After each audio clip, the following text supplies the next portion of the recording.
y'all don't really want it like here comes the, here comes the, here comes the, y'all don't really want it like here comes the, here comes the, here comes the, y'all don't really want it like here comes the, here comes the, here comes the, y'all don't really want it like here comes the, here comes the, here comes the, y'all don't really want it like here comes the, here comes the, here comes the, y'all don't really want it like here comes the, here comes the, here comes the, y'all don't really want it like here comes the, here comes the, here comes the, here comes the.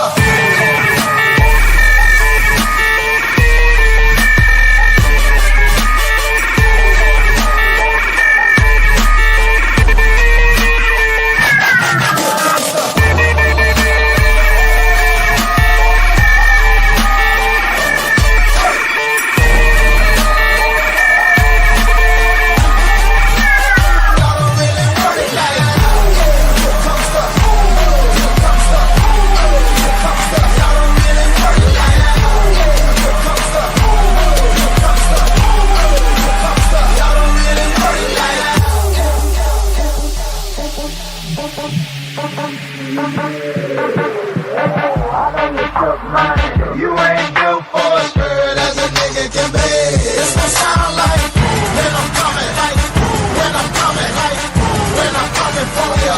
It's gonna sound like when I'm coming, like when I'm coming, like when I come for ya. It's gonna sound like here comes the, here comes the, here comes the, here comes the.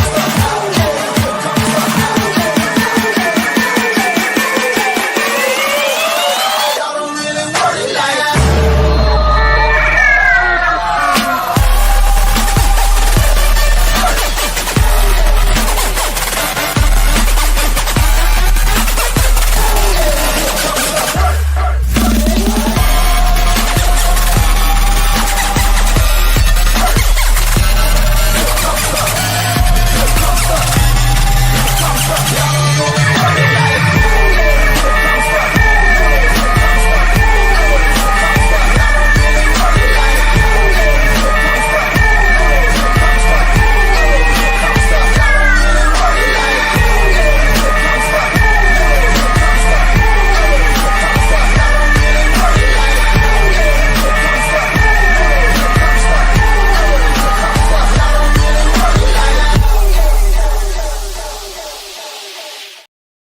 What's going on, chat? Welcome to the Gridiron Gang right here for week 8 of the NFL season. Excited to have you with us right here on the Betting News Network.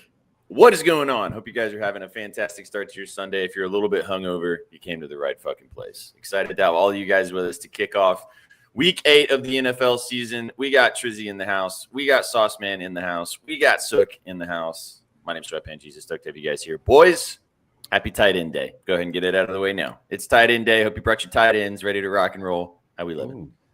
Ooh, all right now. Living so good, man. Tight end day, so many tight end parlays. All the big boys getting some big love today. You gotta love it. All the big boys are getting the big love. Which tight end was it that said it's criminal that they have the bye week this week? Trey McBride. Trey McBride, absolute GOAT. Yeah, what a go. Especially when he's getting fed red zone targets by fucking Jacoby Brissett. By all he knows, Kyler Murray could be back after the bye week, and then he's out of luck. Mm-hmm. Facts. Well, yeah, Kyler Murray just forgot he existed for a while, which is totally fair. But excited to have you with us, chat. Thanks for stopping by and kicking it with us. If you're watching us on YouTube, on Twitch, or on X, wherever you guys are consuming us, we appreciate you guys for hanging out to kick off week 8 of the NFL. Can you guys believe it's week 8 already? Like, what in the actual fuck? I feel like we just started this. I know, man. I feel like we just started the season. Halloween's next week. Trizzy got it out and about last night for some Halloween action. Are you guys wearing any costumes this year? Triz, I know you already wore one. I'm going to wear one next week for Halloween. Yeah, for sure. Probably. I love Halloween. Do you guys have events that you're planning on going to? Not yet. Not. We're going to some Halloween party. So it'll be dressed up worthy. I hope. I mean, or we'll be like Triz and we'll show up to something and we're the only ones dressed up. That's fine too. Really yeah, it's all good. Chat. I hope you guys got out there last night. Maybe had some fun on Halloween. If you let us know what you guys look like. Yeah, see, look at that guy with his hat, with his beanie on. Love to see it, man. We're gonna have some fun today with you guys. We're gonna go game by game as always and give you guys the moves across the NFL today. Kind of break down each individual matchup. Give you guys the news. Oh, let me get Odunze. Oh, he wants to trade. All right, now, Dylan. Is this in your other league, the one that you really pay attention to? No, it's in my dynasty league. So I sold all my all my old players and just completely started fresh the draft that Caleb Williams came out. So I ended up drafting a bunch of guys. I got like Bowers and Caleb and Odunze all in the same draft. So I'm kind of stacking me up there. So just pass me Odunze. That's it, please. Yeah, he just wants him. Just get it. Fix, you came to the right place. Thanks for tuning in, my man. It's okay, dude. Sometimes it happens. You've been dry. Sometimes you go through a little dry spell. It's okay. We've been rocking and rolling. We actually hit 3 parlays this week on the network. Yesterday, we'll count it as a bang. It's still banged. Aspinall and Gone was supposed to – I mean, I still don't really understand how the under can't cash. I guess they just voided everything from that fight. But we ended up hitting our parlay yesterday for third one this week. So absolute dubs in the chat. If you guys have been tailing, hope you're enjoying the coin. We're going to blow it all in the NFL today. I know this is the NFL show, but like I got to get Trizzy's thoughts real quick. Sorry, SPJ. Gane, impressed at all or? Yeah, he came out looking great. I mean, I don't think Tom really quit. I mean, Gane was knuckle deep in 2 eyes. So it's like they're heavyweights. You can't like fight with anybody that's saying, "Oh, he should have fought with 1 eye." It's like, have you ever been punched by a heavyweight? Like, I mean, dude, I don't think that's the best idea. Like, I don't know shit about this as much as you do, like deep, but like all the guys that were commenting on this yesterday are washed up and do not fight and we're never good. So like, get the fuck out of here with any of that analysis. Yes. Like, there's no way. And I mean, but you could tell both of them were disappointed too that they couldn't keep going. But like, what do you expect Aspinall to go back in there and fight with 1 eye and can't see? Like, that's not a fair fight. I don't want to watch that. It seems like there's always some fixed shit in Abu Dhabi. That's why it's like there's been a few main events that have gone a little haywire in Abu Dhabi. So, yeah, blue balled us for sure. But hey, it's okay. At least we got our parlay. The rest of the legs of the parlay was absolutely free. Everything else smacked with ease. So we absolutely love to see it. Go check out our staff article as well at bettingnews.com. We're going for keeping rocking and rolling over there as well. Me and Triz and Chef all sitting at 6-1. See if we can go to 7-1 this week. Just a low one. Just a low one. A little baby one. I'm back even with these guys. They both lost last week. I know, man. I know. Broncos, dude. The I've been having nightmares about the Giants all week to the point where I had to bet the Eagles today.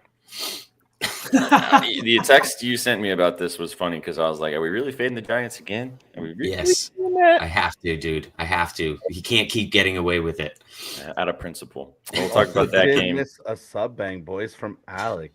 Let's go, Hey, Alec. Thank you. Thank you, Alec. He was calling Trizzy handsome and then dropping the sub. Appreciate you, man. Thanks so much for the sub.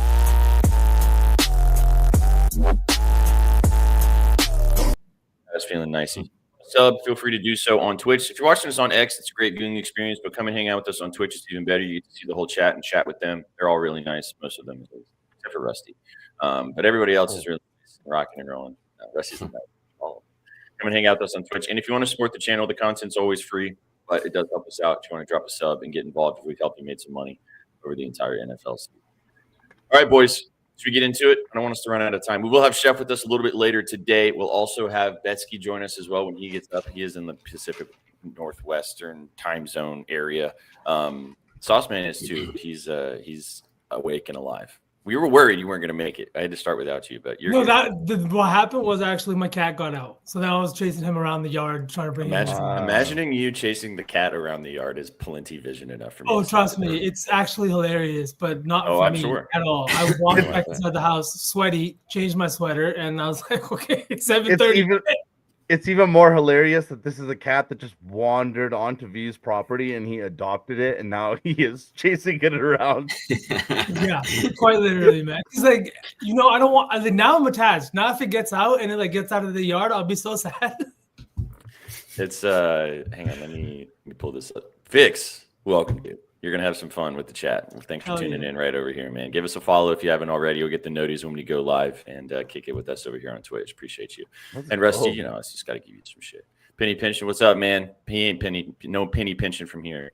Yeah, we'll talk about this in a little bit, but this is pretty whack, but we will get there. All right, fantasy lineup. Ice. He watches like every show. I know. Yeah. Pocket to this. Matty Ice, big chilling. We got a lot of people watching across all the platforms. We got Shaggy was on. He was worried about his soccer show only having like 2 people view at 8:30 in the morning, and he has so many people in there asking questions about all things on the pitch. We love to see it, man. Mm-hmm. You guys are the best. All right, guys, this is your weekly reminder. Let's jump in to set your fantasy lineups. I didn't even do it last week because I'm a bozo, and I even have to say it on here. Go set your fantasy lineups. It is stud or dud. We're going to give you guys a couple moves and let you know what you guys think. But this is your weekly reminder to set your fantasy lineups while you're listening to us. First up, boys, quarterback, stud or dud. Bo Nix, your arch enemy, Triz. Number 4 ranked quarterback on ESPN this week, taking on those Cowboys. Really good matchup for Bo and company. Last week, it looked like he was going to be a huge dud until the fourth quarter when he went absolutely crazy. 27 of 50, 279 yards, 2 passing touchdowns, those 2 rushing touchdowns as well to bring them back from the death against the Giants. What do you guys think? You starting big old Bo this week, or do you think that he comes back down to earth against the Cowboys? I'll go first. I think Bo's going to have a huge week. I think this Cowboys defense we know is one of the worst pass defenses in the league.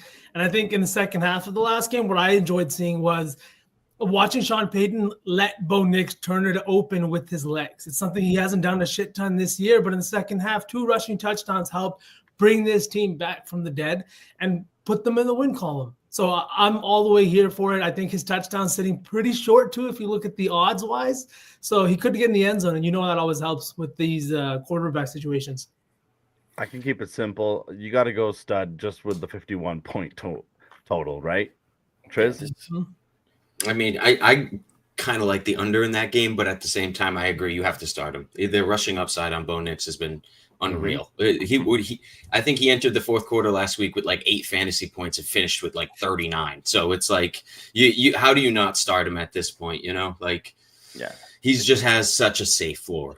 Mm-hmm. If you got him, you're starting him. And the Cowboys defense is one of the worst in the NFL. As Chef Razi just said, they're rat ass, and they totally are. Do you not hear that in Chef's voice? Rat ass. Oh, yeah. I love you, Raz. Appreciate you. No, for sure. We'll talk about that game in a little bit, but there's Bo. If you got him, you're probably starting him. Let's move to the running back position. Number 3 ranked running back this week on ESPN.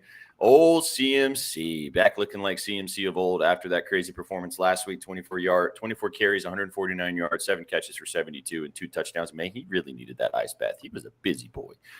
Versus the Texans this week, boys. This is a funky game. We're going to talk about it a lot. I know Tracy got thoughts. V's got thoughts. I got major thoughts on that game too. But fantasy aspects, so I'll let you lead us off. Stud or dud for CMC? I mean, I got to go stud because I got him in 2 different leagues. So I'm not saying otherwise.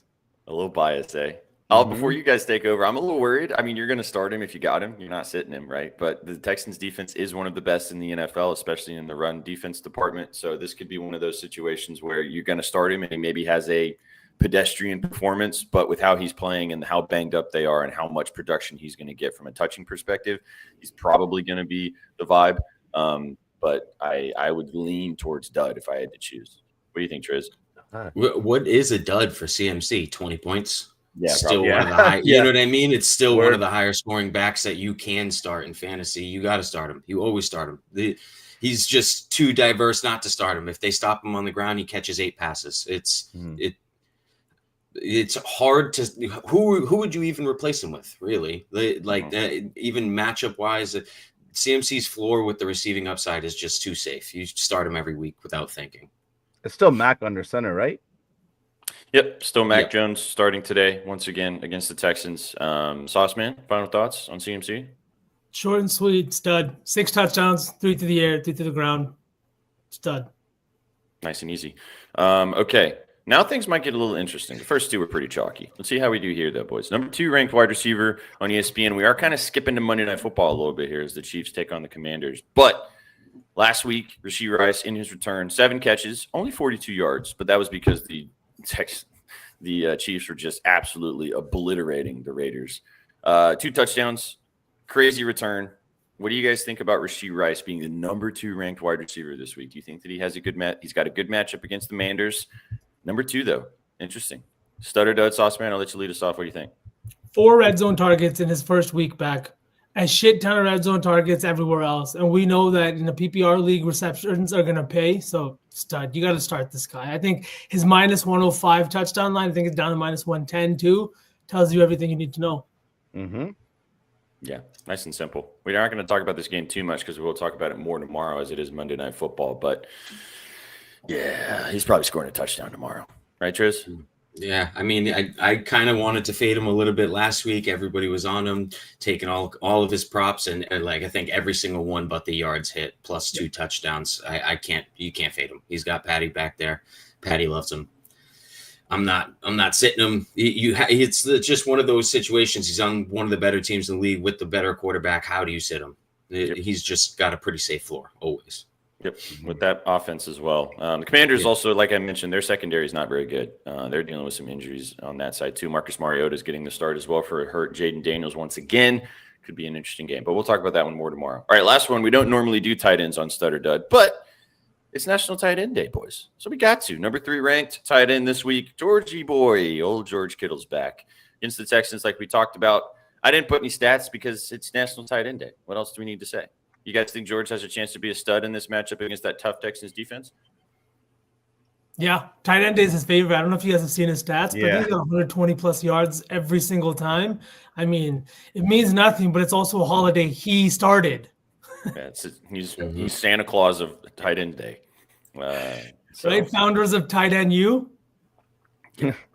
Also, I thought it was really funny last week when he came on with the donut last week, and he came out and said, like, sorry for my fantasy owners, sorry for people that bet on me, but like you can talk to Kyle Shanahan like it was the game plan. So I feel like that they're probably going to be like, here you go, Georgie, have a couple targets to start the day, get the vibes moving. Yeah, his receptions looks like a good look, I guess. Mm-hmm. Yeah, man. I agree. He bounced back after the donut last week, dropping 0 points. You know what I mean? Kind of screwing everybody. It's National Tight End Day, as you guys mentioned. He's like the founder of it, so especially such a rough and tumble guy that does like the nitty gritty. They got to feed him after the goose egg, I guess. Yeah, facts. Yeah, big facts. All right, there is your weekly reminder to set your fantasy lineups. A few stutter duds to get you rocking and rolling. We will talk about that a little bit further. I need to set my lineup, but I'll do it at the end of the show. Don't let me forget, otherwise I'll be pissed off at myself once again. But go do it out there for you guys in your fantasy leagues and get involved. And now let's jump in. Let's talk about every single game, boys. I'm excited about this slate. I think this is going to be a great day of football. We're getting to the point now where we kind of know a lot about most of these teams. We've got a lot of teams that are starting to really kind of filter through on the falling into being closer to the top of the divisions. You got in the teams that we just know are just shitty, but can maybe come out and surprise a little bit. Now we've got a little bit more data to go off of as well for a prop perspective. So let's get it started. Let's go to Trizzy's team. Start off with the Cleveland Browns taking on Drake May and company, the New England Patriots in Foxborough today. 7-point favorites are the Patriots, 6.5 in some places, over under set at 40.5 in this game. Interesting game. The Patriots are kind of due for a letdown spot, but I feel like we've been kind of saying that for the last 2 or 3 weeks, and maybe this team is just good. Number 1 team in the AFC East. Browns are obviously not very good. However, they have been really, really good on the defensive side of the football. Triz, since this is your squad, I'll let you kind of kick us off. What do you think about this game? I'm on the Patriots -7, taking the bias entirely out of it. I mean, the Browns looked great last week against the Dolphins. No, I mean, they kind of put BTA. Pats came out a little slow against the Titans, and they still dropped this 7-point banger of a spread. So I think this is probably a BTA game in Pats fashion. The Pats fashion BTA 21-7, some shit like that, 24-3. It's just kind of a slow grinding game. That's a low total as well. So I like my boys to cover today for sure. Yeah, I kind of agree with that, Trizzy. I think that the line is showing us that. I think that the thing with this Browns team is they've been succeeding because of the run game. Quinshon Judkins had 3 touchdowns, I think it was last week against that Miami team, right? It's not like Dylan Gabriel's all of a sudden lighting it up through the air, or all of a sudden these wide receivers are looking fantastic, right? Outside of the Harold Fannin Jr., the receiving crew really looks weak, and you still have injuries on that side too with Dave Njoku. I don't think he's playing this week. But I'm not moved by this Browns team whatsoever. The defense has kind of regressed too, because when you're not winning games and you're spending that much time on the field, your morale as a defense is starting to, whether you're starting to like take plays off. And I think we're seeing it, like not so much last week against Miami, but the week before, right? Where they're giving up more points, where against the Packers, they looked like an elite defensive crew that would not give up more than 14 points most weeks. I think Drake May looks fantastic. I think Stephon Diggs has an elite matchup. But before I talk about that, Sook, what are you thinking? The only thing I had in this one, and I want Triz's thoughts on this, is Henderson's line for his rushing is pretty low. What do you think about that? No? Avoid? Stay away, bro. I'm telling you, stay away. Stay away. That dude What needs is to Josh get to the moon. What is Josh? The moon. I actually think we brought up a running back today from the practice squad, Terrell Jennings. I'm willing to bet he touches the ball more than I think he did last week. Henderson does. Yeah. Henderson is like, he's on thin fucking ice with like everybody. Like, so I don't reach for the cheese because I'll end up in a trap. Mm-hmm. Basically, exactly. I fell for it last week. They hung his rushing yards line last week 10 yards higher than it has been all season, and he got the ball like once, like barely. Yeah. I said this last week too, but I think a lot of it has to do with his pass blocking deficiencies. He's not a good pass blocker whatsoever. He's given up sacks, he's given up pressures. Whereas you have a guy like Ramondre Stevenson, who is a big-bodied back that can get you through the tackles, but will also pick up one of those big-ass defensive tackles, even if he has to. Mm-hmm. Yeah, Mike Vrabel's not going to mess around with a guy who doesn't know his assignments, regardless of talent. Like, you got to know what you're doing out there. Otherwise, he's going to sit. He was a tight end, right? Vrabel? No, he was a linebacker. No, Vrabel was a linebacker. He knows, like, if you miss your assignment, I'm going to kill that dude. Well, it's also about building a culture of responsibility. And, like, you can't have guys that get out there with their talent outweighs what they're supposed to do in certain situations. Like, Mike Vrabel, and I know this from many years in Tennessee, would play guys that are less talented than other players, but would do the job correctly. And, like, that's just something. You got frustrating when you got a talented guy sitting beneath him, but it's like, yeah, but he's not going to fuck up. Like, that's just what he does. I have no thoughts on this game. I don't like this game. I think the Patriots should win by 10 plus, but the Browns defense is really good, and I don't know. Things might get weird. I hope Judkins does good for my fantasy team. Sure. I mean, he's going to get the ball 25 times, so at least you got an opportunity there. If nobody else has anything other than this, I have a little bit about Diggs that I really like in this matchup. So I was pulling up my notes real quick. But Diggs has an elite matchup. Since week 3, he's been one of the best wide receivers in the league, especially against man coverage, a coverage that the Browns run at a top 3 rate this season. So Diggs splits versus just regular, like his splits in general, he's averaging 2.87 yards per 2.87 yards per route run. That number jumps against man to 0.35. He's seeing a 27% first down per route run rate, which is insane. Meaning he is picking up first downs at a high rate. He is moving the chains, and he is picking up yards in usually 7 to 10 yard chunks at a time. I love this matchup for him. I think his relationship with Drake May has been fantastic. Last couple of weeks, we haven't seen the big explosive games from him, but he has still been elite in terms of creating separation, in terms of getting open downfield and picking up first downs. This is the matchup that's made for him here in a man-heavy defense. So I'm taking Diggs receiving yards and the touchdown. I think he's got a really good matchup this week. Nice. I don't think he's gotten in yet, right? Nope, no touchdowns yet. That's a guy that's long overdue. Mm-hmm. Might be a Diggs week. I love the images, the GIFs on social media of it's May's going to dig in your booty about the Patriots with Diggs and. I've seen that. Yeah. Elite content, man. That's why I will never delete the internet because of that. Let's go. All right. If no one else has anything about this game, let's move on. I will say this too. Go ahead, Sook. Random guy to get a sack. Tell us. Oh, no. Just because you said it, Judkins, you said if he gets 25 touches, just the 20 touches is plus 155. Kate, that was Kate's POD last week in the staff article, and it smacked with ease, and he didn't hit his yards. So they're going to probably give him the ball 20 to 25 times, as long as they're not just getting absolutely dog walked. But even if they are, like, they do not want Dylan Gabriel throwing the football 30 plus times. So it's a good look if you like that, Sook. For plus money too. And those plus signs love to sing to you in your sleep. So, yeah. All right. Before we move on, just a reminder to you guys, we smacked our parlay yesterday on Betspresso. So today we'll be doing a giveaway. We'll be doing a giveaway of one of those beanies on top of Trizzy's head. That beautiful Gridiron Gang guy right there. We'll be giving away one of those to you guys in our chat. All you got to do is be with us on Twitch, twitch.tv/bettingnews. If you're watching this on X, We appreciate you guys being with us. But you come and hang out with us on Twitch for a chance to win at the end of the show, twitch.tv/betting news. Yeah, so we'll just move on. We'll just keep going. All right, let's keep it going. Let's go to the next game. Where do we want to go next? Let's go to Philadelphia. A little rematch. Eagles taking on the Giants. NFC East battle here. 7.5-point favorites are the Eagles. Pretty flat across the market. 44 flat or 43.5 is the over-under in this game. Jackson Dart and company obviously put BTA the other way to this team on Thursday Night Football a couple weeks ago, and then fell apart last week against the Broncos. Eagles also did some BTA themselves and are looking to get right in this situation in a bit of a revenge spot against their division foe. Now, I know Triz has got thoughts on this game. I also have a couple plays that I want to mention. So, Triz, I'll let you kind of lead us off here. What do you think about this matchup? Yeah, man, I'm fading Jackson Dart again. Third week in a row, I'm fading Jackson Dart. But I'm telling you, this line doesn't really make too much sense either now. Specifically, A.J. Brown ruled out. The line actually moved a half point up, so it's now 7.5. I like it even better at 7.5. They're having no problem giving the Giants a hook again after covering with ease 2 weeks in a row. They might have folded last week, but at the same time, they were winning 3/4 of that game all the way up until the very end and still covered with ease. So again, this same Giants team put BTA over the Eagles on a Thursday night primetime game. And now the Eagles are laying 7.5 at home. So I think the Eagles roll today. I think Saquon probably has a huge day.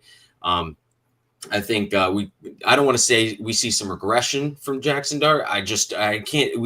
He can't keep getting away with this. It can't happen. That's a bad football team.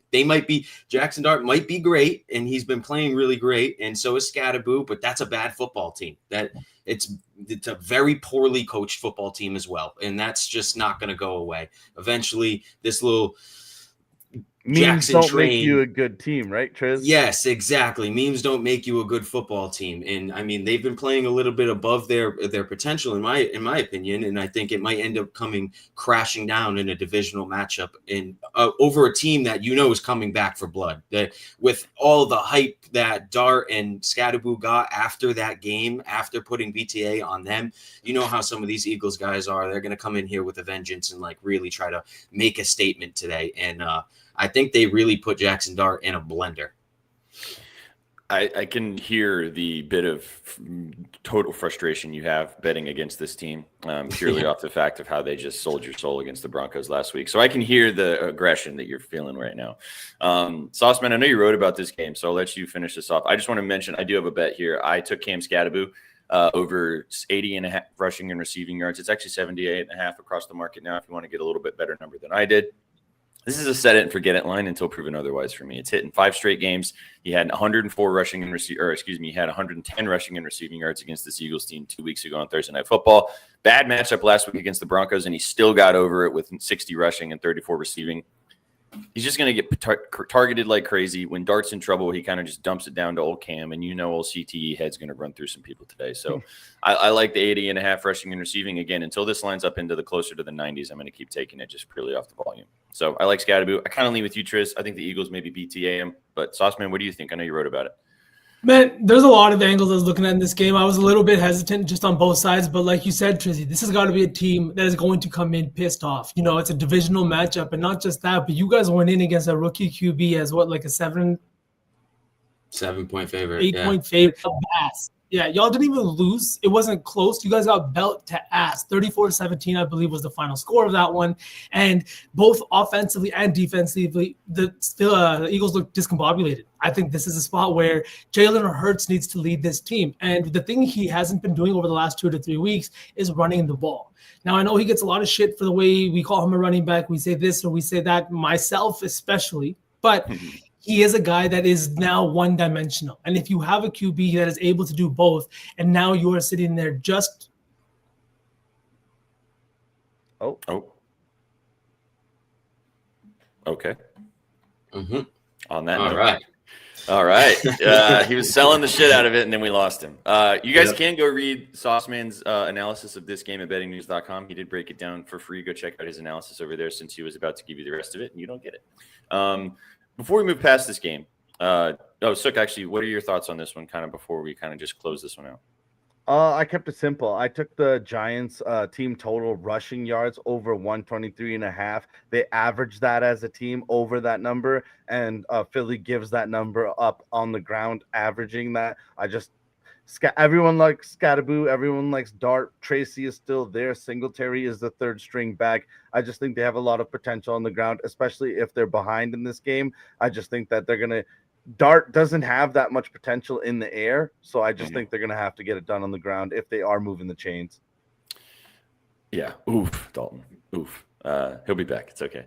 No, I like that. I wish that I could bet those a little bit more consistently because that one should be fun, especially with Dart with his ability to run the football as well. Real quick before we move past this, not a lot of people talking about Saquon this week.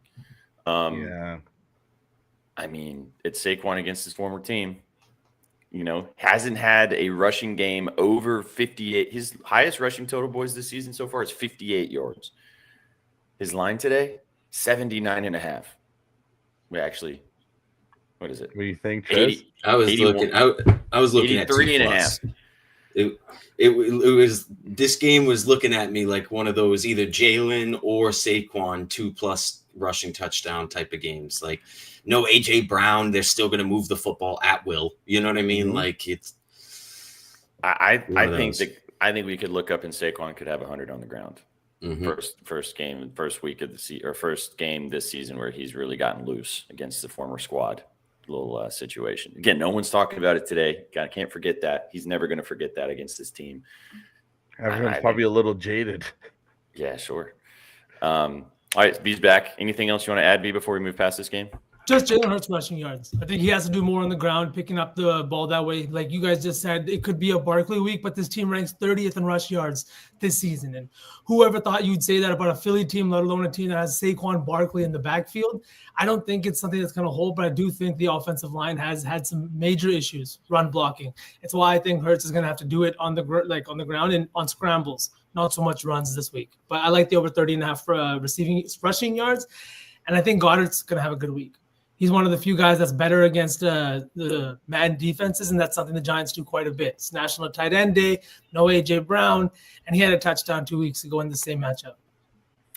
I mean, it's National Tight End Day. You can also feel good, chat. Just take every tight end if you want. Because are they all going to hit? Probably not. But you're going to be pissed at yourself if you don't try something with all the tight ends today. Hey, all right now. Yeah.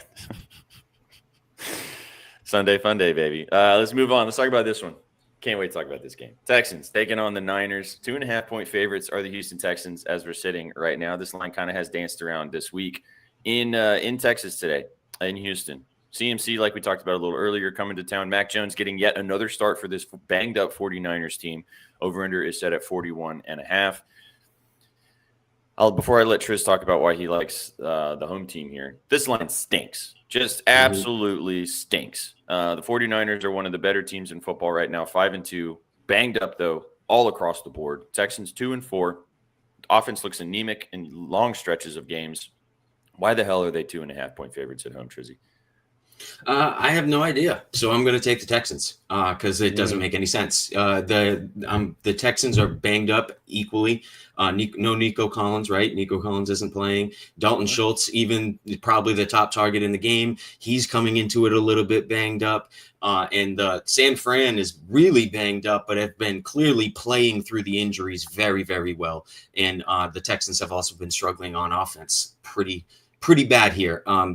49ers defense is very, very banged up, but like I said, they've kind of been playing through it. So I don't see why they're 3-point dogs here. You want to give the home field advantage. That's still 3 points. The books still feel like this game is a pick 'em.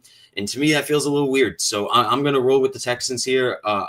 Like I said, San Fran's been playing through injury very well. And that's just not going to continue. It's not sustainable with how banged up that team really is. So I think this Texans defense as well is probably one of the better defenses in the league this year. They just keep playing tight. They're bend but don't break, and every facet they're just kind of coming through. Whenever CJ needs a big stop, whenever the offense needs a big stop, so they can go down and barely kick a field goal, they usually come up with it. So again, I know CMC's been playing out of his head, and the offense is kind of hard to contain, even being banged up. I like the Texans to kind of just blank out the San Fran today, and probably an ugly game.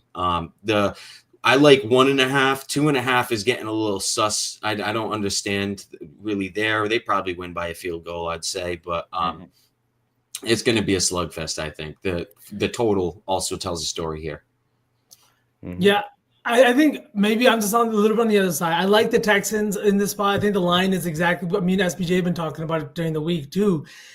But it's hard for me to want to bet on a team that just does not have an offensive line. Like, boys, I think that this offensive line might be the worst I've ever watched with my own two eyes. You know what I mean? Like, I can't pull the historical numbers. I'm not that deep into the NFL lab where I can show you guys offensive line numbers, but they are horrendous, boys. Like, he has no time in the pocket. Even a 3-step drop has been something that he is battling to get off.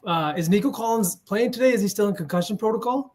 Nico Collins is out. Is out, yeah, and it's not even. I don't think a receiver should necessarily move the line that much. I think it's even weirder that the line moved to 2.5 with him out instead of 1.5. Chizzy's probably 100% right. I just think I'm gonna stay off of it rather than hop on the other side today because it's just this offensive line is atrocious. They can't run the ball. Woody Marks has looked good, but they can't get past the line of scrimmage.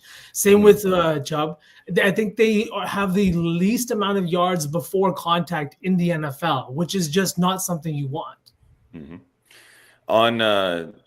Nico Collins and Christian Kirk both out for the Texans. I understand wanting to maybe take the San Fran side of things, but this line just feels like bait. Now, you can maybe take it because there has been a lot of public kind of these baity situations that have gone that way this season. But the Niners have looked awesome. We've seen them also quite a bit on national TV on that Thursday night. Was it Sunday night game, Thursday night game? I can't remember which one it was. They've been on Monday night. They've been on like 3 or 4 primetime games in the past month, basically. And we've seen them quite a bit. And you've seen them play, I'd say, as Trizzy said, a little bit above their water. Now, this team, Kyle Shanahan and who's the defensive coordinator? Just completely blanked on his name. Robert Saleh. Those guys have been coaching out their asses this season, man. This might be the best coaching job that Kyle Shanahan's done in his entire career in San Francisco based on how many injuries these guys have had to deal with, and they're 5-2. I'm on the tight end side. I took Schultz earlier this week. I got 40.5 receiving yards earlier this week before the Nico Collins news was official. So the line is now 49.5. So obviously I got a really good number. I still like it at 49.5 for Dalton Schultz. He's going to be the number 1 targeted wide receiver or pass catcher for Nico Collins today. I just don't feel like you can feel comfortable putting any other wide receiver out there from a betting perspective. Dalton Schultz, 60 and 98 yards in the last 2 weeks, 98 last week against Seattle, which we all saw on primetime. It was one of those situations too, where as soon as Nico went out, what did CJ Stroud do? Throw the ball to Dalton Schultz a lot. Plenty of targets. I also like his touchdown at plus 185. It's a national tight end day. Why not? Let's go, Parlay Patty. Let's get it. So I like Schultz for the tutty. I do love the yards. Like I said, I got a better number. You can take it at 50+ if you want to, though. And I think the ladder is really ripe for today on a big matchup. And I lean with you, Triz. I almost bet it. I'm going to just let it pass like B was saying, but it feels like a Texan spot or nothing for me. I mean, I hope it's the Texans because I have Seahawks for the NFC West ticket. So the Texans help me out a little bit. That would help. And the Texans also, before we move past this one, they gotta win this game, man. They're 2-4 in the AFC South. If they fall to 2-5 with how good the Colts are playing right now, like this is gonna get bad for them in this division. So they need a dub real bad to kind of stick around in the AFC and the AFC South specifically. So I think they come out with a little bit of fire today. As V said, this offensive line sucks so bad. So like maybe it won't matter, but I think that is definitely the A side. I was just gonna say, so B-Dot, I think you forgot something. I think no fuck Boston. Wow, disappointed. He's in a good mood to start the day. He's practicing a little bit of bedside manner after the 0-2 start. Sure. Chat reminder: if you want to kick it with us on Twitch, twitch.tv/betting news, we're doing a giveaway today of that beautiful beanie on top of Trizzy's head in honor of us smacking our 3rd parlay of the week. Come and kick it with us on Twitch. If you're watching on X or YouTube, appreciate you. Don't go anywhere, but just come and hang out with us on Twitch. That's the only way that you will be entered to win the giveaway at the end of the show. 4th SPJ, you keep forgetting the Betalytics one you hit. Oh, that one doesn't count. I didn't say That that. counts. It Hey, counts. say it on the show. Absolutely. Analytics says the community, and you guys put it out there for everybody to tail. So, Okay, fine. hey, Fine. Sure. Four bangs this week. 4 bangs. Let's get the 5th one today. We haven't also hit a touchdown parlay yet this season, so we're due. We're due. We've been very so close. due. We're so due like due. Stephon Diggs. Oh, dude. Dude. Absolutely.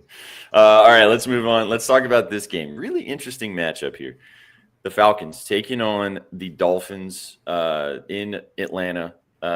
Miami coming in. I still don't understand why Tua is the starting quarterback for this team, and I don't understand why Mike McDaniels has a job. But anywho, Falcons 3-3.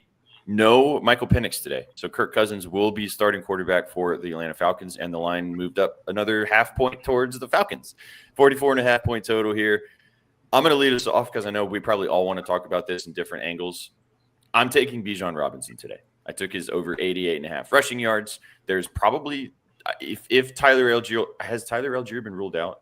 He's either ruled out or he's banged up. One of the two. Let me just triple check if he is. He's still questionable as of right now. So we don't know for sure. He's going to be limited regardless. This is just such an incredible matchup for Bijan. And I know it's chalky at this point. Kate's on it. Betsky's on it. I'm seeing a lot of other people on it. But this Miami rushing defense is quite literally, we could play better running defense than this Miami defense, boys, running the football. So is it chalky? Does it make way too much sense? I got to take it. So give me the 88.5 for Bijan. I don't hate the ladder, like Owen just said. Take it all the way up as high as you want to. He should run all over this Miami team today. And I kind of like the Falcons. I think the Falcons might get the job done, but no beans on a side. What do you guys think from a side perspective, and what do you guys think about this game as a whole? I'm staying off this game, but I just wanted to note that I thought it was very cringe that Tua admitted he can't see over his O-line. That was crazy. They're like, why aren't you getting the ball to Waddle? And he's like, I can't see that side of the field. At some point, you gotta just shut the fuck up, man. Like, He doesn't know how to do that. The CTE is starting to leach into his brain, man. Like, fuck, that's not even a joke. At this point, you gotta think that's what it is, because like at no point should you be up there saying these things. But his kids still love him. He does. He just, I just don't understand how you get up. That's crazy. That's crazy. Setting shots. That's what he said. I know. That's why. I hate when players. It took me a second for me to process that. That's why. So lame. As someone that took the Falcons as one of my survivor picks this week, it definitely didn't make me feel great to see Kirk Cousins now slated to start for this team, but I did like the fact that the line didn't move much. I do like the fact that this offense is not supposed to really run through the air against this Miami team. They're really bad on the ground.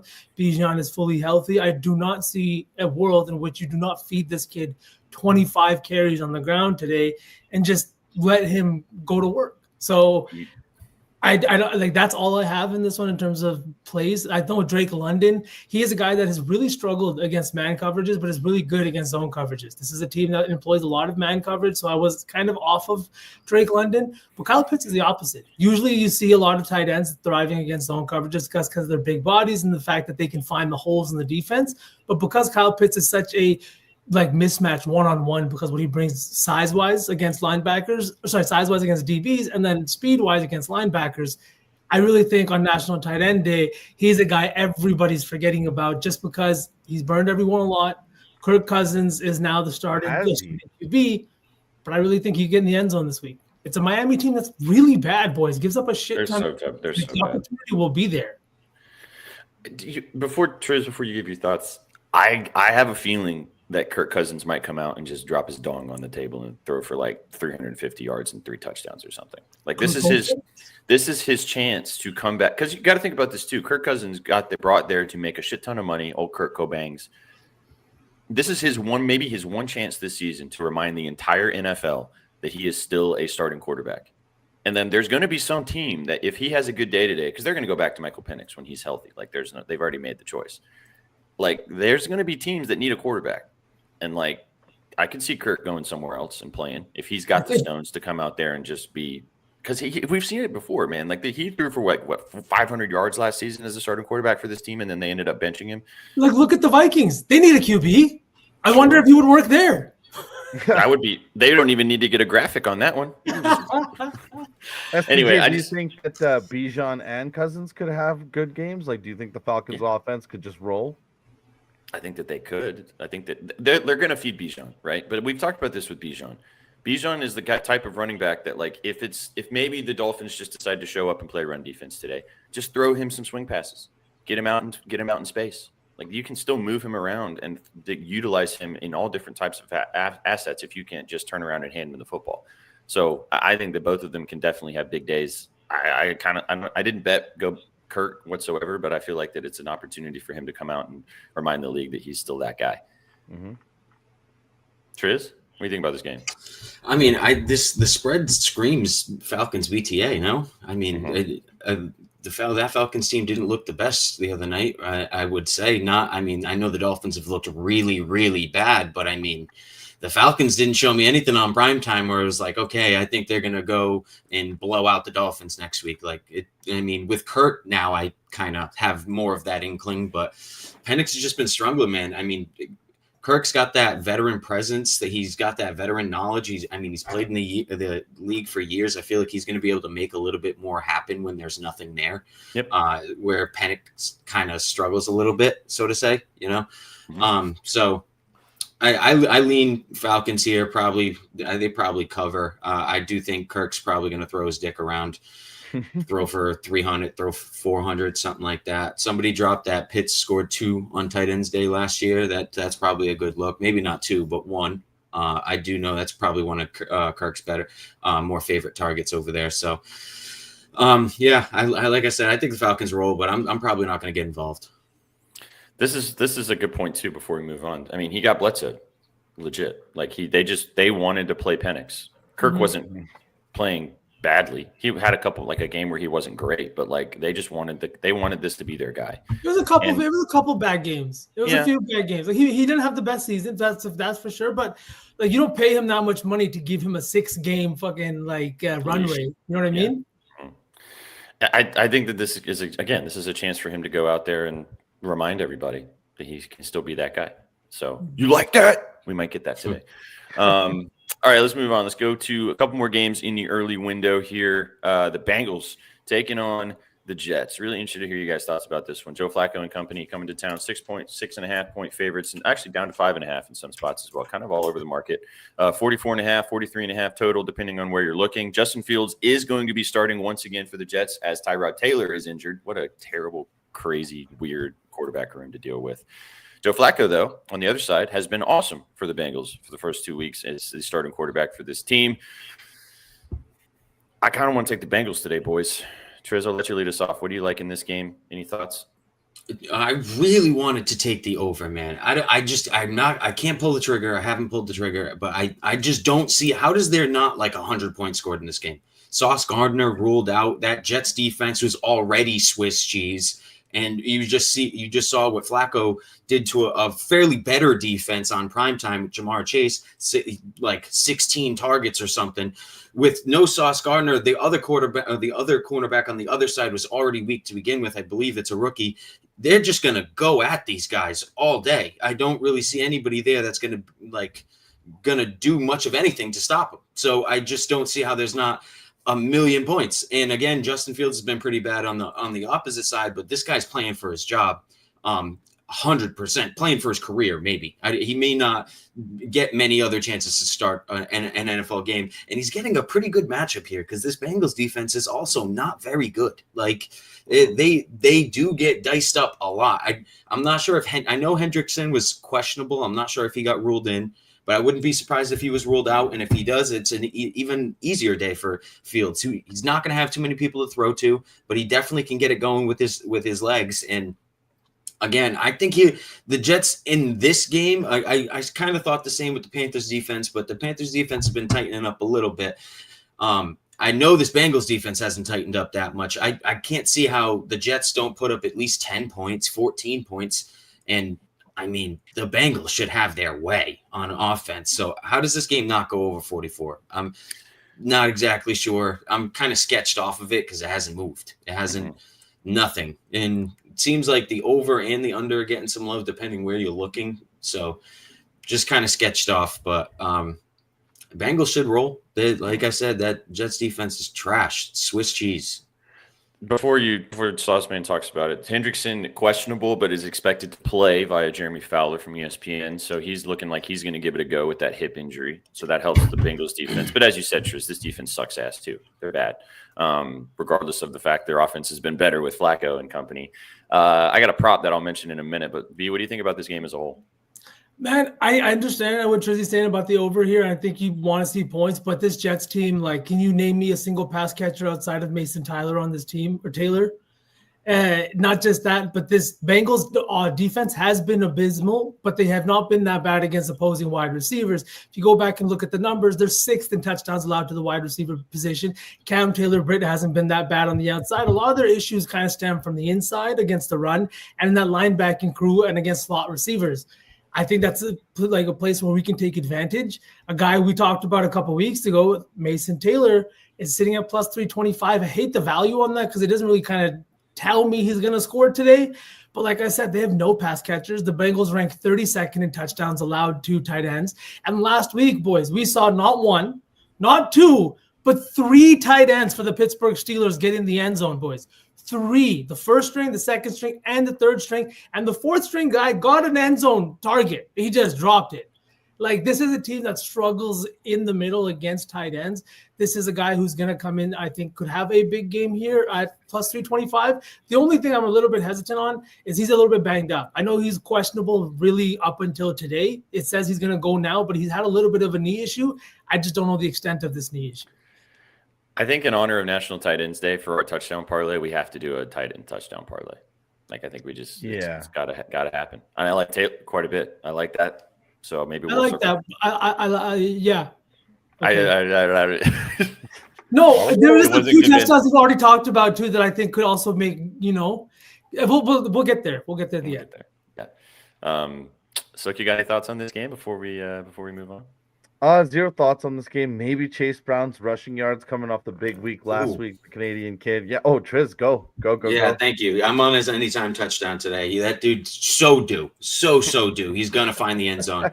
I've been kind of keeping my eye on the touchdown scores in this game. Every single line has moved but his. He's been minus 115, minus 120 all week. Some people are touching that. In a big tight end day, maybe some running backs have a big day, and I think Chase Brown could definitely have one. I took his touchdown. There's some chalk on it. I played it straight. It's minus 110 or minus 115 on some books that wherever you're looking. And I think he finds the end zone. So do. Finally got the yards. Now he's got to get the teddy. Exactly. Did everything but find the end zone last week. So this week it's going to happen. Speaking of running backs, I had no love for Breece Hall, really. I don't have any bets on it or anything like that, but I think Breece Hall could have a big day today. This Bengals defense, like I said, is garbaggio. And he should have a nice day. They don't want Justin Fields throwing the football 20 times, much less 30 times. So Breece should get a bunch of action. I think that he's in a good spot as well. But I took T. Higgins, 52.5 receiving yards. I really like this line. Obviously, a lot of people running to take Jamar Chase just because of how good he's been with Joe Flacco in the target share. But the secondary guy, T. Higgins, just as good. 62 yards and 96 yards in his last 2 games. Great amount of target share, 8 and 10 targets over the last 2 with Joe Flacco. And as you guys talked about, this Jets secondary is bang the fuck up. I don't even think it really matters who's going to be guarding T. I think Flacco, I was impressed at how Flacco not only found Chase, but also he found T. Higgins a lot. And I think that that's going to be a trend today. So I really like T. I like the touchdown too. I think there's a good value on his TD today. And I think that he has a big game. Again, if you want to take Chase and just go that direction, no problem with that. He should probably have a big day too. But I think T has the better value at the lower number. And I like the latter as well from T. Higgins. So let's go. Yep. Love that too, Dalton. I love that, SPJ. I wrote about T. Higgins as well. He's got some big play opportunity in this one, is why I like the yards over the receptions this week. I think the target share is going to be there. And you saw Joe Flacco. He said it. He's like, when you have guys like this, all you have to do is get them the ball. Like, my job isn't really that hard. And then just to end this off with a little bit of narrative, Joe Flacco, obviously we know, is playing with the Browns, but his family didn't make the move with him this year. They stayed in New Jersey for their kids so they could continue and, not have their life unsettled in case something like this happened. They're making their first trip out to watch their dad play this season, and now in Cincinnati against his former team in the Jets. I don't know. This feels like a good spot for him to kind of have a day. 300 yards, 3 passing touchdowns. Why not? Sauceman with a narrative? Mighty Joe Young, baby. I got movie titles too. Mighty I got Joe. movie titles. Wow, we might have to get the graphics guy on a Mighty Joe Young with Joe Flacco graphic. That would be sick. All right, let's keep it going. Let's go through the last couple games in the early slate before we jump to the late window. Obviously, not as many games to go through this week, boys, which is nice. We're still going to probably be up against it as per usual with a lot of teams on buys. Let's go to this Panthers game. Panthers taking on the Buffalo Bills. Interested to hear what you guys got to say about this one. 7-point dogs are the Carolina Panthers at home, 7.5 in some spots against Josh Allen and company coming off a bye. 47.5 point total, depending on where you're shopping. Obviously, our friends at BetOnline are the ones that you guys can go check out and use the QR code on the screen right there if you would like to get a deposit bonus to get involved with everything that BetOnline has to offer. They also have a fun new Survivor pool. If you lost your Survivor pool, you can get involved in the midseason one as well. But what do you guys think about this? This is a weird game for me. I don't know about this one. I kind of want to feel like I want to take the Bills on the points, but like this Carolina team has been frisky, pun intended. Those frisky cats. So interesting here on what's going to go down in Carolina. What do you guys think about this game as a whole? There was a time where we would be excited about Andy Dalton starting for the Carolina Panthers over Bryce Young. I don't think that time is anymore. Bryce Young has been playing really well, but I'm more excited about the run game. I think Rico Dowdle has kind of carried this team on his back the last 3 weeks. I think he is the new RB1 in Carolina, despite Chubb being the team captain. I just think he's better. I think he's performing better, and he's seeing a lion's share of duties. We saw it last game, too. He closed out the game for the Panthers, not Chuba, unfortunately. I like this game. I like Kincaid on that side of the ball. Again, a lot of these touchdowns are not to do with National Tight End Day, but Kincaid's back in the lineup after missing last week. The Bills scored 14 points, and they really struggled to move the ball last week against the I think it was the Atlanta Falcons. They just didn't get the job done. They scored 14 points, really just came out looking anemic, and Kincaid's been one of their main targets. He's their best zone beater. Offensive side. Kincaid is going to come out there and kill that zone. Not just that, but all 3 of his touchdowns this year have come against zone schemes. And boys, I never ever bet a first touchdown, like ever, right? I am taking Kincaid's first touchdown this week at plus 1,000. Reason being, the Buffalo Bills this year have been significantly better during the first 15 plays of the game because, as you guys know, teams script those first 15 games. So their EPA per play jumps up almost 30% in those first 15 plays, and they are getting the ball and getting out downfield very quickly. We saw it, I think it was last week, when Knox went and got in the end zone in place of Dalton Kincaid. Kincaid's also had the first touchdown at one point this year. I think that tonight in this matchup with a team where I don't think they're going to score first. I don't think Andy Dalton's going to take the ball, whether they get it first or not, go downfield, put 6 in the end zone. So give me Kincaid's plus 1,000 first touchdown. It's probably a donation, but I did take it this week. I just wanted to say that. You got to say it out loud on the show so someone can tell. Someone can put a cup of coffee on it, and then if it smacks, you have the clip for it. So if a ticket cashes and nobody even knew about it, like, did it really even cash, right? It's like the whole tree in the forest and, yeah, that thing. Real quick before you guys talk about this game. Chat, you just convinced me. You did too, kind of, E. I forgot that this Buffalo Bills defense is terrible against the run. 30th in the NFL against the run, the running backs, 31st in the NFL against the run as a whole. Give me Rico for 50 plus. Don't hate the ladder up to 70. Like you said, V, he took the lion's share of the carries in the back half of that game. Last week, still got over his rushing yards line. His line is higher than Chuba today. I like him to have a day, boys. So I'm adding Rico Dowdle over 50 plus rushing yards to the card for me. I think that he has a chance to have a good game against this Bills defense, as long as the Carolina Panthers can just stick around so they can still run the football effectively. Well, I have a good prop for you then, SPJ. It's a prop that one of my favorite ones of the entire slate. I took it a lot last year with Bryce Young under center because, you know, he can get 15, 30 here and there. But that was with just Chuba in the backfield. And now Rico is there as well. So I'm taking the Panthers team total rushing yards over 103.5.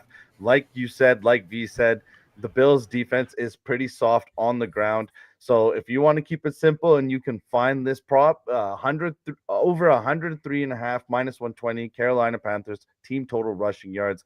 It's a very good sweet spot. I really, really love this play. I took it a lot last year, and now with Rico there playing with his incentive-based contract, I like it even more. Every time that Rico does anything in the game, all I want to do is go, "Oh, de Rico!" The Harlem Shake. That's all I want to do every time. Rico Suave. Rico Suave, baby.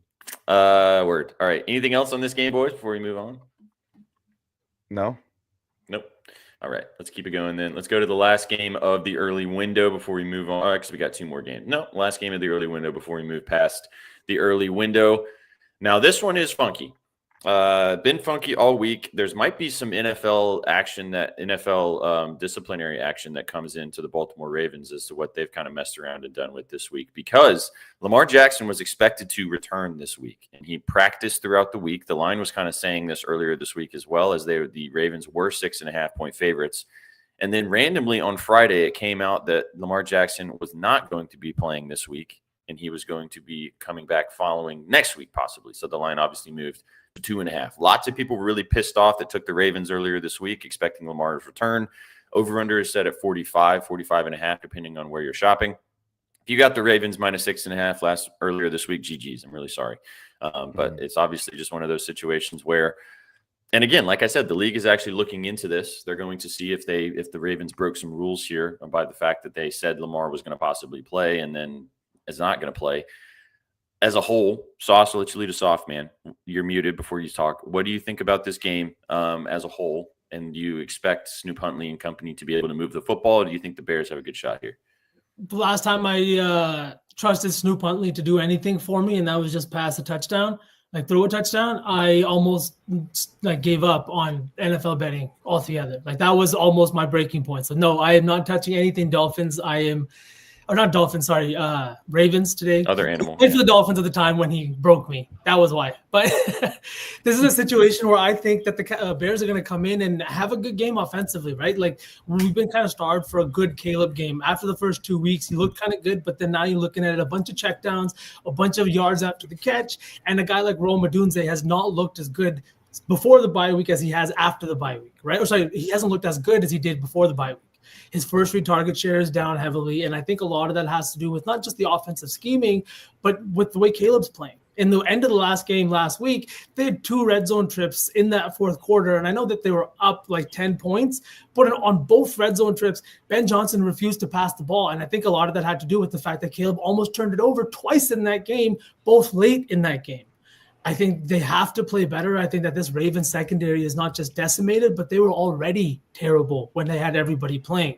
A guy like Rome Odunze, I think, is primed in this matchup against a Ravens team that plays a man-heavy scheme. He is a guy that has led the top 4 in separation score against man coverages, and I don't think they have the guys on that side of the ball of Baltimore to cover him. I think DJ Moore is coming off of that little groin thing he had. Nobody was going to play. He's fine, and he'll be on the field. But the little sneaky one I was looking at is Colston Loveland. No commit this week. Since the bye week, the first read target share for Loveland has gone up to 46%, while Komet's has gone down from 76% to closer to 40%. So we're seeing a huge change, not in just snap share, but in target share and in routes run. Not just that, but now Komet's not even on the field this week. Loveland is the guy. Loveland's the one that they've been talking about. Loveland is also the guy they drafted ahead of Tyler Warren. So maybe this is the week, right? Super tight ends week or whatever it is, National Tight Ends Day. I don't know. Super tight ends week, super tight ends. Where did you just get that from? It's just my personality. But I think that maybe this could be a little bit of a fun prop, but it's hard for me to want to bet on Bears pass catchers just because Caleb Williams continues to just leave me hanging, to put it nicely. I was very tempted to take the King in this game, purely off the fact of the Bears defense is 28th in the NFL, stopping the run. You do not want Snoop Huntley going out there and having to throw the football 30 times to win this game against the Bears. And Derrick Henry finally had a good game last week with 122 yards on the ground against a way better defense in the Los Angeles Rams. So could be. I don't like anything in this game. This game, if anything, I lean a little more with the Bears side of things, like you were talking, V, with how bad this Ravens defense is. The Lamar situation is really funky. So I don't want anything to do with this. Triz, what about go ahead, sir. I was just going to say, what about super tight end week with Mark Andrews, a guy who's on the trade market? Do we think that Snoop Huntley is good enough to get him the football consistently? Throw it to the big man. What do you think, Triz? You're the Trizzy's tutty expert. Yeah, I mean, I took Derrick Henry 2+ today. That's what I did. I went SBJ kind of lobbed me up right there. It's plus 230, guys. It is plus 230 for Derrick Henry to score 2 touchdowns today. It's ridiculous. It's criminal. It should not be that low. So I'm going to take it. I mean, if you hang dumb numbers, I will be dumb and take them 100%. So as you guys mentioned, that defense is one of the worst in the league. And it's been a few weeks since he's really broken out and had a major game. This spread stinks. Like I don't know why we haven't talked about that too much, but what are the Ravens doing favored by 3 points? Maybe I understood. At the beginning of the week when it was 6, I got it because I thought Lamar was going to play. He's not playing. And it's not even the guy that's been playing for them. It's Snoop Huntley, which I guess he has played well with the Ravens before, but still, I mean, this Bears team isn't trash. They've been playing pretty well. If I'd have to say, this spread stinks. So somebody's got to have a big game for the Ravens if they're going to cover the spread. It's got to be King Henry in my eyes. I took 2+. That number's too low. All right, I'll bet Derrick Henry with you. Fine. Twist my arm. I'm taking Derrick Henry's rushing yards, though. I like the 2 touchdown look, like you mentioned. He should stumble in there. But you got to think if he's, like you said, if the Ravens cover / keep this game close, Derrick Henry's going to have 125 yards and 2 touchdowns or something like that. So I dig it. Any other final thoughts on this one before we move to the late window? Anybody else? Nope. Okay. Is this? Yes, it is. This is a merry tight ends day. Yes, it is. Welcome. Excited to have you talk some American football with us. Okay, boys, let's go into the late window here. We'll start off with, where do we want to start? Pull up my screen here. Let's go to Sook's team. In the Bayou, the Buccaneers in the divisional matchup with the New Orleans Saints. Saints set 3.5-point dogs at home here to Baker and Company coming to town. 45.5 point total, depending on where you're shopping. Sook with the gear on. I'll let you lead us off. What are you kind of thinking about your boys today? Do you think the Buccaneers have a chance to cover / win this game, or do you think that New Orleans are going to keep this risky? I know Adam has that -3.5 with the Bucks as his staff article. I have tailed that as well. I hope that they cover. They didn't look that good last week. Baker struggled on the ground, but boys, he's covered his 15.5 rushing yards in 5 straight games versus bottom 10 defenses against the rush.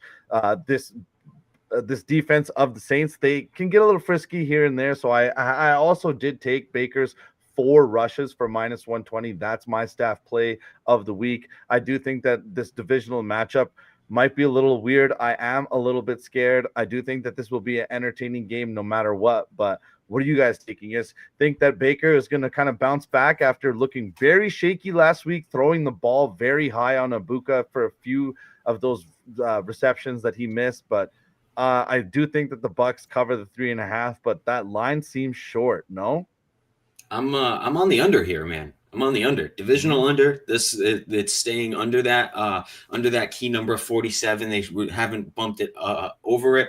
A lot of people are taking the over. I know I was gonna mention this. Apparently, he got sick this morning. I saw that news right after we were done talking about it. But so he's ruled out now. I guess. Wow. Kirk is just throwing a Mooney and Pitts all day. So National Tight Ends Day. Wait, yeah. London's gone? London's yeah, out? London's out. Yep. Damn. Yeah, I think he got sick this morning or something. But yeah, like I said, I'm on the under here. I think divisional game, it's probably going to be a slugfest. Baker does need to bounce back. They have to get back to running the football and kind of moving this offense downfield. That Bucs defense needs to snap back in a big way. We know the Saints offense is hit or miss some weeks if it's big play or just kind of dud. And I think if the Bucs tighten up a little bit today, they're not going to get so much of those big plays.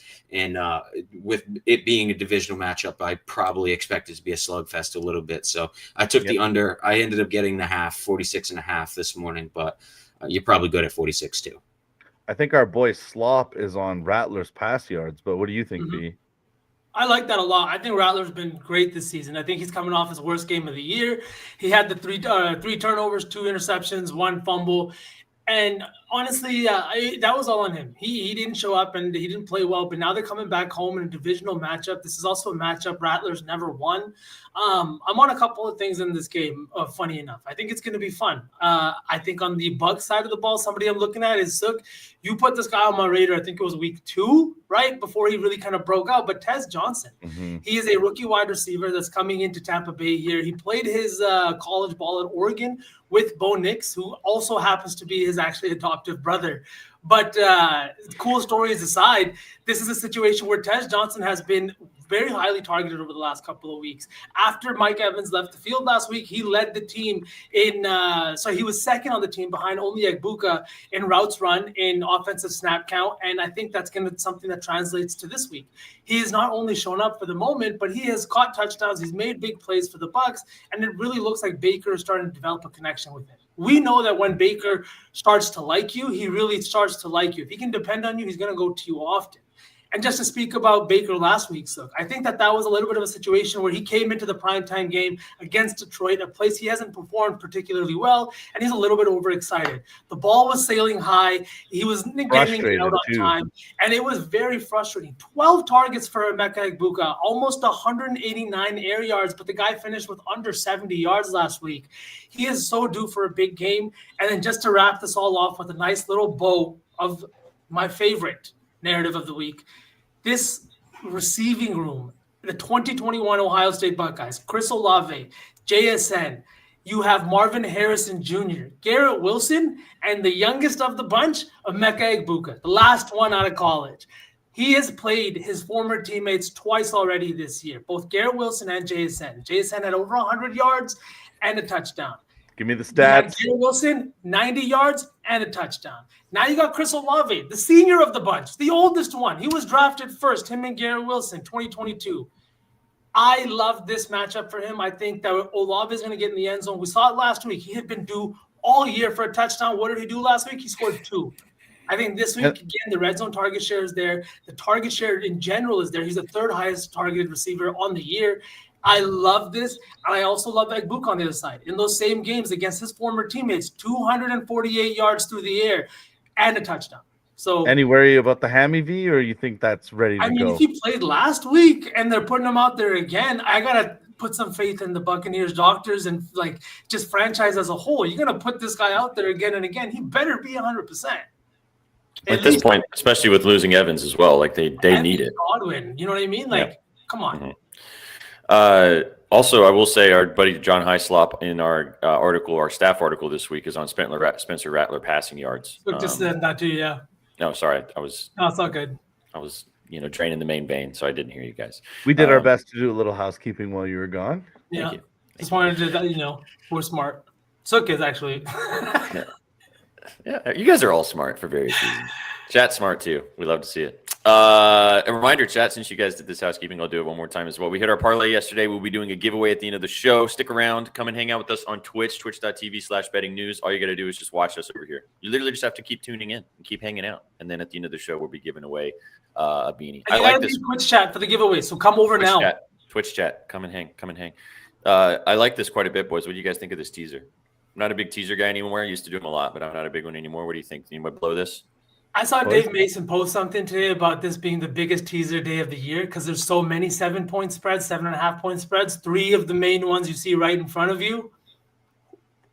I don't sells? see the Pats blowing it. Who sells? Yeah, who sells? The Bills, maybe?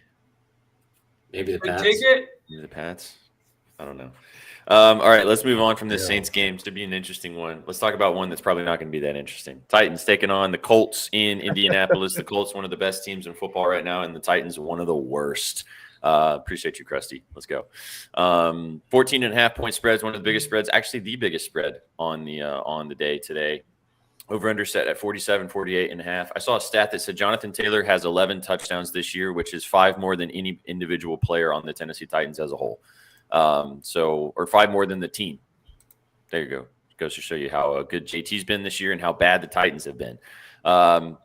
Be nice to me, boys. I don't have a lot to say about this game. One of my plays is in this game, though. I will give it in a minute. But what do you guys think? Is it just totally just BTA of the Colts? Got to be, right? That's a big spread. Very big spread. Big for Yeah, usually big for a reason. You're right. You're right. I didn't touch a side or a total in this game. I just took Daniel Jones to score a touchdown at plus 215.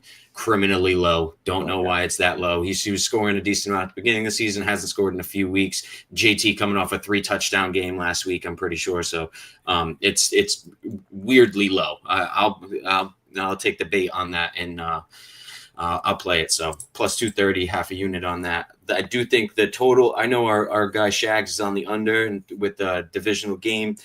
I think this total is a little high to be a divisional under, especially with how much offense this Titans team has really been putting out there. So I kind of like the over here, but I'm not going to fade our boy Shags, and I don't like it enough to kind of just go against him like that. So yeah, high total. Go ahead, Steve. You were talking about Derrick Henry plus 2+ touchdowns, right? The line being, what was it, 225? Mm-hmm. What is the line on JT 2+ touchdowns? Don't even. It's ridiculous. Yeah, plus 130. Yeah. No, see, that's criminal.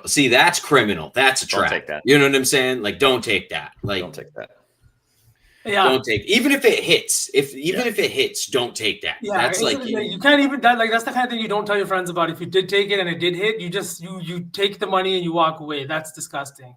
Mm-hmm. But you want to talk about Chig real quick, SPJ? Because I was gonna ask this. So come on, SPJ. Well, no, before we do that, I'll kind of rope this answer into my dancing shoes that I'm about to get into. And you guys are going to absolutely hate me for this. But let's go. This is the rhythm of my life. My life. Oh, yeah. I know you want to say it. This is the rhythm of the night.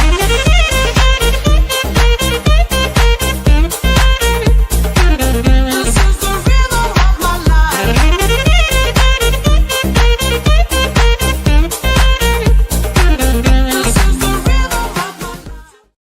The rhythm play of the day, and my favorite play of the day as well. Cam Ward over 208.5 passing yards for the Tennessee Titans today against the Colts. Now, I know the Titans are probably going to get BTA. This is one of the worst teams and one of the worst offenses in the NFL. But like you guys were just asking, they do still have serviceable pass catchers.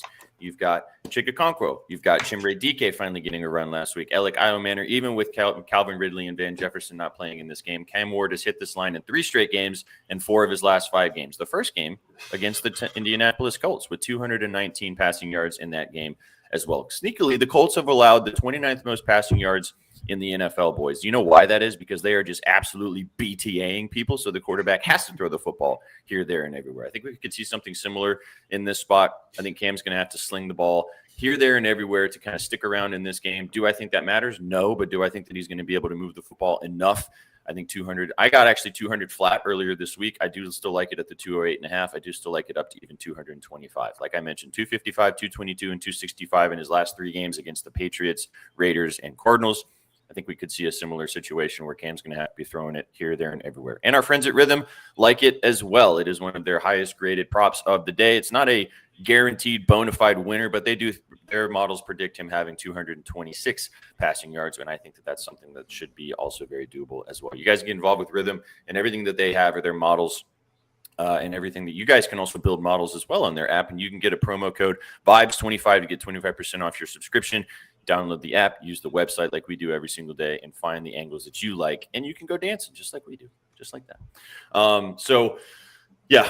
I don't like that I like this so much, but I really like Cam through the air. I hate the Titans in this matchup. They should get destroyed, but every time I say that, then they keep this game close, so I don't want to bet on a side or anything in this game, purely off the fact that I just don't want to fade my team actively, even though they probably should get destroyed. What chat's saying, to answer your question that you asked me first, so I do like Chig's yards. I think that's a good play. I also really like Chimere Dike's yards. Chimere Dike is a name that you guys are going to learn throughout the rest of the season. He is the best returner in the NFL right now from a statistical perspective on kickoffs and on punts, and they're starting to utilize him in the offense, what we saw last week against the Patriots. And they also subsequently released Tyler Lockett this week because they said, you know what, we're going to give the 4th-round rookie Chimere Dike from Florida your snaps because he's been better and he's more dynamic. So is that going to matter in this matchup? I don't know. Probably not. The Colts are a better team. But I do think that Cam's going to throw the football everywhere. I do think there's some value on some Titans pass catchers at lower lines. I also really like what B's about to talk about with one of the pass catchers on the Colts side of things, who absolutely destroys the Titans. Softball, pick it up. Thank you. Sorry, I thought I froze again, man. My connection's been horrendous today. Like, I got kicked out twice already, but here we are. No connection freeze, just a V freeze physically. Just a V freeze. Alec Pierce, boys, somebody I haven't bet on yet this season, but he is a 6'3" wide receiver. He is in his 4th year in the NFL, and honestly, he has looked fantastic. He's missed 1 game so far this year, but he has hit this line in 4 of the 5 games that he's played, barely going under in the 1 game that he missed it with 36 yards in the season opener. Alec Pierce is a big play guy. That's what he does. That's what he's always done. Last year, he averaged 23.3 yards per catch. Boys, per catch. He was a guy that was seeing the ball deep early and often. He had 7 touchdowns last year, and that was playing with half the season of Joe Flacco, half the season with Anthony Richardson. He's also played with guys like Matt Ryan at the tail end of his career, and he's just never had a real quarterback situation. Now, we know that's changed with Daniel Jones. He's averaged 51.5 receiving yards per game last year, but this year he has been fantastic. Just to talk about Tennessee, they are bottom 12 in EPA per play allowed, success rate allowed, QB pressure rate, and explosive pass plays allowed. They are literally giving up a ton of points. They are giving up a ton of big plays, and they have done most of it through the air. I like this line a lot because I think he's going to break it open for one big one. The guy he's going up against, we know L'Jarius Sneed is on the bench this year, but Jalen Armour-Davis has not been good. He's 91st in coverage grade this year. He's allowed a 75% catch rate, allowing 15.9 yards per catch and a passer rating of 114 when targeted. Boys, I love everything to do with this. I think he's going to have a big play today. Give me Alec Pierce over 37.5 receiving yards.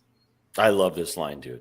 Ladder this to the moon. Like 50, 60, 70, 80, all the way up. Like he should probably have almost 100 yards against this Titans secondary. So I dig it quite a lot. Bloody, don't worry. We've been giving a lot of them out. At the end of the show, we're going to give a tight end parlay. So stick around. Come and hang out with us on Twitch too. We're doing a giveaway at the end of the show. It's better viewing experience than X anyway, and you can interact with the chat. I can't bring that up. Don't pull out, but facts. Yeah. We can't even bring up your name, man. Like I can say it out loud. Right? I can't bring up anything about that comment, but word. Got you, big dog. Yeah. If anything, Alec, any thoughts on Alec Pierce in this matchup, B? I love you, B-Dot. I love you so much. Okay, boys. Last thing I'll say, and I'll kick myself if I don't say this.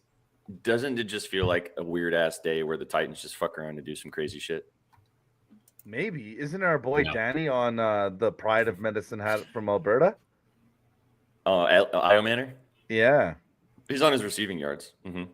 Yeah. We didn't get a chance to talk about this, unfortunately, on Any Given Wager because we ran out of time. But, yeah, he likes Io Manor in this game. I don't know why. You'll have to go read maybe why he likes it or not. But, yeah, he likes Alberta low-key becoming a football factory. Chuba. We got Chuba. We got Alec. Come on.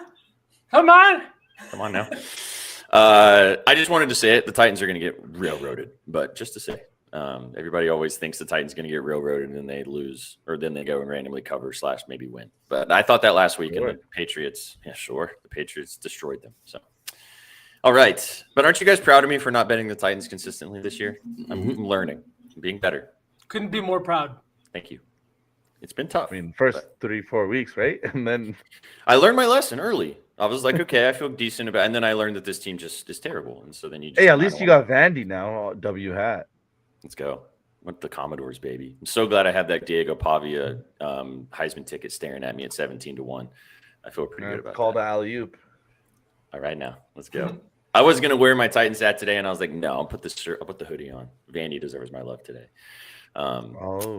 All right, let's move on. The last couple games of the early window, or the late window, excuse me, and then we will start cooking some lays and do the giveaway and get out of here. Where do we want to go next? After the Titans, Broncos taking on the Cowboys. This one should be fun to talk about. Lots of narratives in this game, interesting to discuss, but let's kind of just talk about the lines first before we get into it. 3.5-point favorites are the Denver Broncos after that game against the Giants last week. Dallas coming to town. 3.5-point dogs. Highest total on the board, 51, 51.5, depending on where you're shopping. Triz, I'll let you kind of lead us off, man. The Broncos destroyed your soul last week. Came back to win, though. Maybe they kind of take that into account in this situation against a bad pass defense overall, really, in the Cowboys. But the Cowboys have also been able to move the football a lot. What do you kind of see in this game? Man, we saw that Broncos defense fold a little bit last week, did we not? I mean, the Giants have been moving the football great, but I mean, Jackson was kind of doing whatever he wanted with them for a good 3 quarters there. So, I mean, I think they tighten up again today. I really like the under in this game. I'm just going to wait to see if I have a decent start to my early slate before I end up playing it. But I do want to play it, especially if it's at 51.5. There's a lot of money on the over here. And I just think this has a lot of potential to just be a slugfest, in my opinion. I really do. I think the Broncos need to tighten up on defense.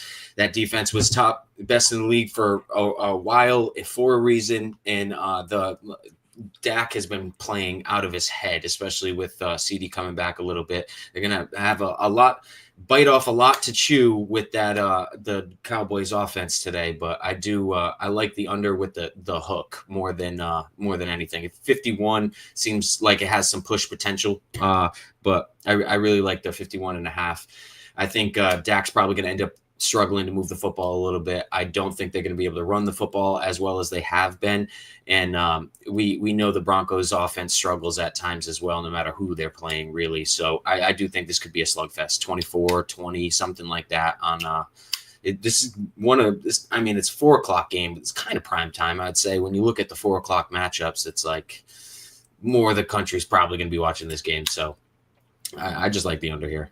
2 teams that have been playing to the over and over and over again. And I like Broncos it. Defense better than that. I like it. It makes a lot of sense. We kind of had a similar conversation last week about that Commanders Cowboys over, and that game absolutely soared. So that would be my only hesitation, because this Cowboys defense is terrible. So Sure. I see your logic though. It makes a lot of sense. Yeah. But just to throw some color on it, since we did talk about that last week, and that over hit in the first half, it felt like. Yeah, it was like last week was 54.5 though. That was like a little, you know what I mean? And a little better. It was divisional matchup too. I should have known better. That's my fault. No, you didn't take it. I was just saying we talked about it, and I was having deja vu. So that, It worked out. Yeah, that's a good point. I have a play. will say about this one though, the one thing that does worry me about it is these guys are both big play teams, and not just that, but the Cowboys give up a shit ton of big plays, right? Like, we know that they can make the big play. They had the 76-yarder with CD last week, a 44-yarder with Pickens. That wasn't a touchdown, but still a 44-yard gain. And even Javonte Williams, it seems like you hand him the ball with like 30 seconds left to go in the half, trying to run out the clock. Next thing you know, he's 36 yards downfield and out of bounds. So you got to make a play now to get some points on the board. The reason I like, honestly, there's more I like on the side, the prop side, though, than I do on a side or a total. I am taking Pickens yards. Again, it's something I've taken a few times this year. I know that CD's back in the lineup and his target share is going to go down, but this is a situation in Pat Surtain is on the other side of the ball. One of the best, if not the best, cover cornerbacks in the league. He is probably going to shadow CD for a majority of the game. It's not something he does every game, but when he's playing against the best of the best, it's something he does often. This isn't a matchup that either of these guys see a ton, just being in separate conferences. So I am very hesitant to look at CD with the amount of confidence I had last week. That being said, Riley Moss has also been good. He hasn't been allowing a high catch rate, but to me, this is a little bit of a size mismatch. Pickens is faster, stronger, bigger, and I think is going to have a significant target share today. So give me the over 57.5 receiving yards. I think he gets in the end zone as well. I love that side of the ball. I also think Sutton gets in the end zone. He didn't get in last week for Demaryius Thomas week, but it feels like this is the week he does it against the worst pass defense in the league. I'm really disappointed that you didn't say harder, better, faster, stronger. Like, he was right there, and you just fumbled it all around, all the different ways to say it. You know what's really funny too that you say that? Vsauce, I'm sorry, I'm just gonna expose you right now. When we were growing up and we played varsity basketball, Vsauce had a little bit of a habit of blowing open layups. Yeah, a little bit. That's a nice way to put it. Wide open. No. He would literally put someone in a blender, hit him with a spin move, and then just blow it. Blow the layup. Of all the times that people have been put on blast on this show and the network and as a whole, this might be the worst one. That's some nasty work, Sook. That's some nasty work, man. Right there. And on our most popular show, too. Yeah, he feels good about it. Look On at Tuesday? that face. Yeah. Oh, and he goes dark. What the hell? Yep. What's going on there? He just blew that layup. You can't write it, man. Holy. Oh my God. That was Who's back? You all right? Yeah, he stole his Suck light. stole my light, literally, man. Okay, let me steal the light a little bit here because I do have a play. Jaden Blue over 13.5 rushing yards. He was a little bit of everybody's fantasy darling because his 40-yard dash is very impressive. Didn't play in the first few weeks of the season, but that was because Miles Sanders was there, who got decent usage. So Sanders is out for the season, so I do think that they're going to use Jaden Blue a little bit to see what they got with him. Over 13.5 rushing yards is so low that I had to take it. I like that. Just to say this as well, because someone in the chat brought it up. Javonte Williams is getting a chance to play against his former team that apparently he felt kind of slighted by. Also been very good for the Cowboys this season. Great rushing yards across the board. 59.5 is his rushing yards line. However, the Broncos is one of the best rushing defenses in the NFL. Not one of the best, but top 10 in the NFL stopping the run. I don't hate the narrative play. I think it's a good way to take Javonte if you want. 59.5 is his line, 50, 60.5, 61.5, depending on where you're shopping. I like it. I don't know if you. Sorry. Dude, he's a mess. And he goes to timeout now. He goes to timeout for that. Javonte. Only the fucking cat. I like it. What do you guys think of Javonte today? Let's kind of circle it back. I forgot about the whole narrative on him. That's a solid point. He's probably gonna try to run wild. I mean, he's been playing very well. But again, that kind of feeds to my under theory as well. If they keep the ball on the ground, the clock's just gonna keep ticking. This is awesome. He also posted he had a quote that was very much so like, I want to give them the business here, there, and everywhere. So I mean, I don't know. I like it. It's a tough matchup, but guys running for. I mean, what did we do when we took Rico the other day when he was playing against the Cowboys, and what did he do? It's the other way around, but similar idea. I do have a play in this game. I took Cortland Sutton, 60+ receiving yards, kind of like what V was talking about when you guys were listening to what V was saying. The fact that he should torch this team. 60+, I think the ladder is very much so on the table. When he goes over, he soars. And I think that Bo Nix is going to have plenty of opportunities to find Sutton in this matchup. So I like the 60+, prime -110, shop around a little bit and find the best line you can for Cortland Sutton. I know he talked about him taking the touchdown as well. Yes, welcome back. Sorry, just one more thing if we're done.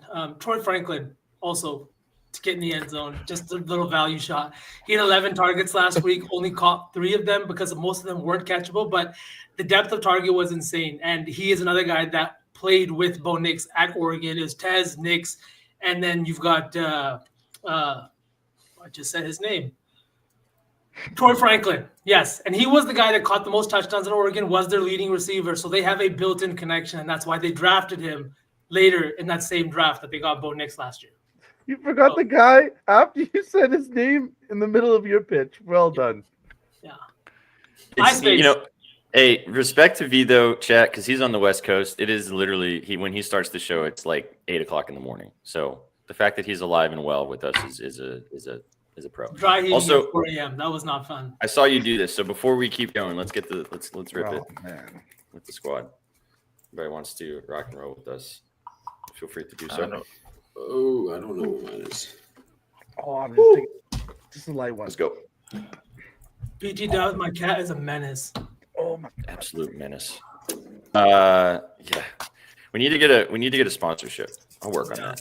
Yeah, I'm trying to get like the real shit. Like like the shit that like the Olympic weightlifters use. No, they're like little like ice cubes, it looks like in here instead. Like mine's all crushed up, and I think everybody else's is as well. But like apparently they're like stronger and they're like big rocks in the thing, and I want to get those. Yeah, I heard what we got is about like 30% of what the real thing is. So you weren't there, but we were like passing this around in the fucking sports book or at the bar and stuff like that when we were like in Chicago. We were like, true, you know what I mean? Yeah. All right, we got to start planning the next meetup, boys. You should have seen Hugo's face when he did it. It was awesome. Oh Yeah, yeah. it was somewhat of a cheat code, if I'm not gonna lie. If not lying a little bit. You don't wake up the next day feeling like absolute dog shit, if you know what I mean. Mm-hmm. Yeah, facts, Padge. We appreciate all you guys who came and hung out with us. Obviously, we appreciate you guys for tuning in. We got over 7,500 of you guys watching us right now across all platforms. We got into the end of the slate, boys. We can touch on Sunday night football since we have time. We'll touch on Sunday night football. I know V has a lot to say about that game, and then we will cook a parlay today. We'll do a sides one again too. We'll do a touchdown lay, sticking with tight ends, and then we'll kind of pick our favorite sides. But then we'll also do the giveaway. So this is your last chance. Come and hang out with us on Twitch, twitch.tv/betting news. We're going to give away one of those beanies on top of Trizzy's head in honor of hitting our parlay yesterday. Sauce Man, I'll let you kind of take it away, dude. Sunday night football, the revenge. I loved your article about this, talking about the apprentice versus the master, Aaron Rodgers and company taking on the Green Bay Packers. So many narratives on the line here. 3-point dogs are the Pittsburgh Steelers on Sunday night football. At home, 45.5-point total that we're looking at right now. Is it the apprentice? Does he get the job done today? Put your cheese head on. Man, to me it feels like it. But like, not even to just talk about a side here, just to talk a little bit about the narrative. We know this, right? Like the master, Aaron Rodgers. They drafted Jordan Love in 2020 when he wasn't even thinking about retirement. That wasn't even on his radar. Love sat for another 3 years and just watched this guy go to work. What did Rodgers do for the last 2 years? He was in fucking Siberia, basically, with his time in the Jets. He didn't have a good time there, no winning record. Now, what's he doing with Pittsburgh? He's 4-2. He's averaging 211 yards per game. He's got 14 touchdowns, and he is playing that type of football where he doesn't turn the ball over, but he's putting up touchdown after touchdown, the kind of thing we saw him do in Green Bay. I think that this Steelers team looks so much better with him under center. I think defensively they have a lot of gaps that need to be taken care of. But on the offensive side, Jordan Love's been just as good as both Brett Favre and Aaron Rodgers through his first 39 starts in the NFL. Both those guys had 27 wins in their first 3 seasons. Love has 22 wins already going into this year. With the 4 wins this year. This is a team that is going to compete. I think that they're going in on the road with all the narrative in the world. But let's not forget, Aaron Rodgers also has a chance to be, I think, just the second player in NFL history to beat every single team in the NFL. This is probably his only chance, this being an interconference team, even if he does come back next year. So I just think there's so much more narrative here than people kind of like just outside of that. You want that for Rodgers. You want the revenge. But as Jordan Love, you want to play a good game. I don't know what to expect in this game, but I think we're going to see an over. I think we're going to see multiple passing touchdowns from both QBs, and I think it's going to be a fun game to bet on in terms of props, touchdowns, and other various things. Trizzy, am I seeing that correctly, or are you taking the under in this one too? No, I'm on the over. Definitely on the over. I'm going to be on that over tonight. I think it's a very suspect total for considering the type of game it will be. It's in Pittsburgh, I believe, right? Mm-hmm. Yep. Yeah, exactly. So I think it should be a tight slugfest type of game, but I think it's going to end up being kind of like a shootout in certain aspects here. So I think I like this to go over 45.5, 46.5. I think you're safe all the way up to 47. 47's when you're probably going to get into some push potential, but I do think these two teams just kind of go back and forth for most of the game. I think the primetime game tonight's probably going to be one of the more exciting ones we've gotten all year. I think it's also been a minute since a primetime game went over. If I might be wrong there. Maybe I'm pretty sure it's been a couple of weeks since a primetime game went over. So again, I think it's a shootout tonight in Pittsburgh. I think so too. And it's why my prop is Tucker Kraft, over 51.5 receiving yards. I've taken this guy a few times this year, but this is a situation where the Pittsburgh Steelers use a lot of tight ends, but they also struggle against the tight ends, especially tight ends that line up from the inline spot, meaning right next to the offensive tackle. They rank 27th in yards allowed to that position, and this is where Tucker Kraft ranks 2nd in yards lined up from there. I know a lot of tight ends take a lot of their snaps from the slot. Tucker Kraft does that too, but with the extended wide receiver room of the Packers and it getting even better now with Christian Watson coming back, I think Dontavian Wicks is going to be seeing a higher snap count this week too. I really think Tucker Kraft is in line here to have a big game against a Pittsburgh team that has struggled against tight ends. And just to cap it off with more tight end love, I took Darnell Washington to get in the end zone again, boys, at plus 350. He got in last week. He made me sweat it out till the very end. But this is a Packers team that has been fantastic on the edge against opposing wideouts, that has been great against the run. Tight end has been their one kryptonite on this defense. They are giving up multiple touchdowns to this position. They rank 30th in touchdowns to the position. And they are running way more 13 personnel than any other team. Arthur Smith is doing this on purpose because he wants your big boys out on the field so he can take advantage of one-on-one matchups with guys like DK. But all this guy does, Darnell's, once they get to the red zone, I think he's 6'7", 280 pounds. They're just putting it up there for him to go get it. That's literally it. They did it 3 times. It worked on the very last try in the fourth quarter. It's going to be a sweat, but at plus 350, I had to tap the button, especially on National Tight Ends Day. 2 tight ends to finish off the day. Why not? Breaking news, boys, before we kind of tap this off and cook some parlays and do the giveaway. Nick Mangold, who used to play for the New York Jets, superstar, or not superstar, but a star player for the Jets for many seasons, came out today that he passed away, 41 years old, of kidney disease. So I don't know if the Jets are going to play with a little extra oomph today in that game, based upon the fact that they lost one of their franchise cornerstones on that offensive line over the last 15 years. So obviously, rest in peace to Nick Mangold. If you're a Jets fan, you probably know who that is. And maybe that means the Jets come out with a little bit more fire today. Jets money line? Dude, he was just looking for a kidney transplant. That's so sad. Mm-hmm. Yeah. So, okay. Made it to the end. It's nice to have a little time. We don't have to stress. We don't have to rush. No, it feels good. That's what happens when you get time before kickoff. It's kind of pace and cooking. You're going to cook way too many unnecessary parlays. That's okay. Let's do one right now. Let's do the sides one first before we do the touchdowns. Favorite sides of the day. Triz, do you want to put the Texans in here? Yeah, let's put the Texans in there. Texans or the Eagles. I think they both put PTA.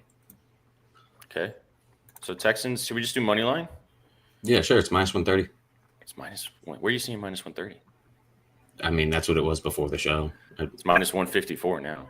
Oh, That's not bad, though. fucking CLV. I already won, right? Like, CLV exists. Yeah, sure. Okay. So Texans money line. Sauce Man, what's your favorite side or total? I think the Bengals 5.5. We just talked about the Jets. You're going to go that direction? Okay. I was gonna say. Were you listening when I said these things? I was heard this all everything you zoned said. out? I shout out to. I hope. Fuck. Now I feel bad feeding them. Damn it! Damn it! Now I feel like a bad person. Rare form today, bro. I think it's probably still the A side. I don't know how many Jets players on that team actually knew Nick Mangold specifically or played with Or him. do we take the Sunday night over? You could close it out with that. Mhm. I like that. I I like like that. that. I think that a little better. Let's do that. I was just kind of giving you shit. I think the Texans should win. No, you definitely were, but like fade right after that. That's tough, man. I can't. Tough look. All right, so Sunday Night Football over 45.5. Sook? How do you guys feel about the Bucks covering? Or you think that's a trap? I can already see Trizzy hates it. I just wanted to be known if I brought up the Packers, the reaction that I would get versus the reaction he gets every week when he brings up the Bucks is literally the definition of that meme where it's like harassment, flirting. Yeah. You know what I mean? I bring up the Packers, harassment. So brings up the Bucks, flirting. Like, I mean, just chat saying it too, so it's not like it's just us. All right, then let's go somewhere else. Where else do you want to go? what about the over in that game too? Do we think it's points in that one? Divisional matchup? We could also just take the Bucks on the money line. The under. I'm on the Trizz under. like I'm on the Trizz under. like Never mind then. We can take the Did under. you listen? I know. Did you listen through this whole show? We went through a lot I of don't games. think so. All right. I was focused on my life in shambles today. I couldn't take notes. Fair enough. We want to go. What about Eagles? 7.5. I can get down with that. Mhm. Just 7 flat. Yeah. No, Sure. put the half in there. It's -7 of -7 is -118. Just for the Do we cap it off with Bears money line? against the Ravens. You fucking Snoop Huntley. You are just bro. you are That's just such a fishy spread, dude. It is Like, fishy. dirty boy. What about the Titans Colts over? No, that's fading Shags. I don't want to actively do that. Should we get nasty with the Broncos under? Or the Pats 7? Pat This is just Sutton, altruistic Broncos parlay, but I'm under- down. I'm down. Like, I'm okay with Well, it. I'm not. All of us are. I mean, Sook and I are not really huge on sides and spreads. You guys, But are more these on are that none side. of these sides that I disagree with either. These are all ones that I really like. Or Like, the I'm not Pats. even in a survivor pool because I don't like sides. I love sides. I love sides. Especially with this the gambling prop thing that's going on with the FBI and X, Y, and Z. We don't know how long player props going to be available on books. And Then all I'm take us saying home, is- boys. Take us home. 2 more. What about sides. what about this? What Go about ahead. Bills Panthers over I love that. Love that. Okay, Throw that in let's go there. Yeah. 47.5? 47. I think there's a lot of points in that game. Padge has the unbiased Falcons -7 if you guys want that one. I got y'all. All right, Texans money line over 45.5. Packers Steelers. Can we just get to Carrie singing to us and sweating out the lay? Eagles -7 and 47.5 over for Bills Panthers. Feels comfy. Feels comfy. Shit ain't hitting, but feels comfy. Okay, there's our sides and total lay. If you like betting sides and totals, if you want to get involved, that one won't get posted on the timeline. So that one's just for you guys in the chat for sticking around with us for the entire show. But if it hits, it's going everywhere. So don't be mad. All right, boys, let's do some tutties. Let's try to do tight ends. We don't have to like totally pigeonhole ourselves, but let's try to do tight ends. I didn't take a single tight end, if I'm being honest. That's fine. But it's just for this lay. I want to start with Dalton Schultz. What about You guys down Dalton with that? Kincaid? Just do all Daltons. Yeah, we could. Is there another Dalton? Is there another Dalton in the NFL in the tight end position? About Evan Ingram? Oh, that's nasty. I'm down. And Chef likes his Otten, yards. too.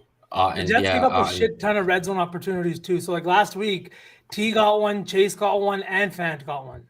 Yeah. So you said Dalton Kincaid, yeah? Yeah. Yeah. Plus 210. Okay. Schultz, Kincaid, Otten. We doing Otten? Mm-hmm. Or so? I like that. Honorary. Okay, Otten. One more. Big boy. What was the one guy you talked about? Mason Taylor. Do we want to trust that? Dude, I've been chasing that guy for like 3 straight weeks. And I didn't bet him straight, so he's probably going to hit. Like, I think if we take him, we can leave this at 3 legs too. I mean, we've already got 3 legs. Oh, and like because he's like plus 325, 350. We got Schultz, Kincaid, and Otten. That's plus 2073. We could just leave it. I mean, that feels Or good. we- 3 legs on national or- tight end. Or we cap it off with Tucker Kraft on Sunday Night Football. oh, Pitts. I like Pitts, Or we too. take Yeah. Pitts. Do we want to go 4 though? Does plus 2700 not tickle anybody's pickle?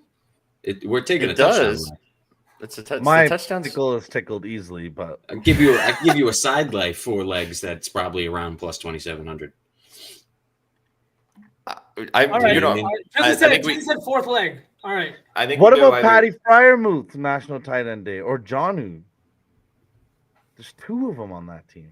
There's 3. He said Start Washington. He's on Washington.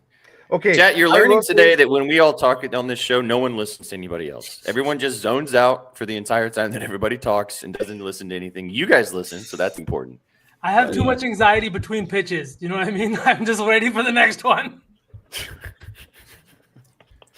Chat, we know that you're listening. That's what matters. Should we just go Pitts? I liked Pitts or Fant. Pitts or Fant is a good one. I think Fant's a good one too. Fant back-to-back weeks is a little tough though, especially on tight end day. Pitts. Pitts also no London. Yeah, no London. Yeah. Let's go Pitts. Let's go Kyle. Go to the Pitts. Plus 53-34. Kyle Pitts, Cade Otten, Dalton Kincaid, and Dalton Schultz. 4 touchdowns from 4 tight ends on tight end day. What could go wrong? Kind of sexy. Putting a cup of coffee on it. Let's go. All right, boys. What a show. Chat, last chance. This is your opportunity to get involved for the giveaway we're going to do today in honor of hitting our parlay yesterday. Let's smack a parlay on this show today. Let's do it. 5 in 1 week. Why not? Stick around. Come on Twitch, twitch.tv/betting news. Last chance. Drop a dub in the chat so we know that you're real. And then we will run the giveaway, and then we'll get out of here and get involved. Have I been here? Yes, you have, Prindy. Oh my God, at the death. He did join us at the death. Hey. Oh, wow. He's not used to us. Right being at the that end. through. Literally Bring 'em up. at the death. And he's got his Bears stuff on. Holy. Look at this sexy man. What's up, football man? Covered in vomit, so bear with me. That's basically what this show's been the last hour and a half. So you Yep. came to the rest of this. How you doing, bud? Alive. I'm here. I'm here. Okay. I bet that guy makes great chili. He sure does. Jeffrey, before we now the chef's here, we got to do a lay with chef. So one more lay for the day. Let's do just like all of our favorite plays, like 4 of our faves across the board. Props, sides, totals, doesn't matter. Chef, what's your favorite play today? I'm gonna have to go Olave. Chris Olave. Receiving yards? Let's talk about that. Yeah. We did. Yes, we did. We're literally about to wrap up because we're Yeah. so, but we're glad that you're here. And that's We'll the best send you the part. link. I'm glad I'm here too.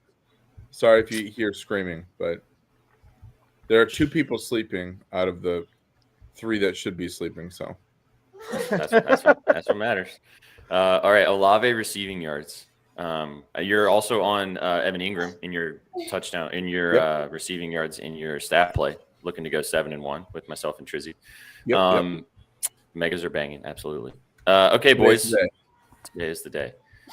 What's 3 other legs that we can put in here for just the normal bet espresso? I was going to say bet espresso. Gridiron gang lay. Do we like Pickens yards? I do. I like that a lot. I'm worried about that matchup, but if you like it a lot, I'm down. I like Sutton a little better in that game, but if you like Pickens, I'm down. I didn't pitch it. V pitched it, but I have it straight as well. 58.5 is what I got. Okay. Or we could go with I'm down. Pierce? So you're just saying your plays. Well, I You're mean, saying all of your plays. You said what are our 4 favorite plays, right? Well, you already got Pickens in here, 57 Right. and a half. I do like the Pierce play. What do you guys think about taking Rico?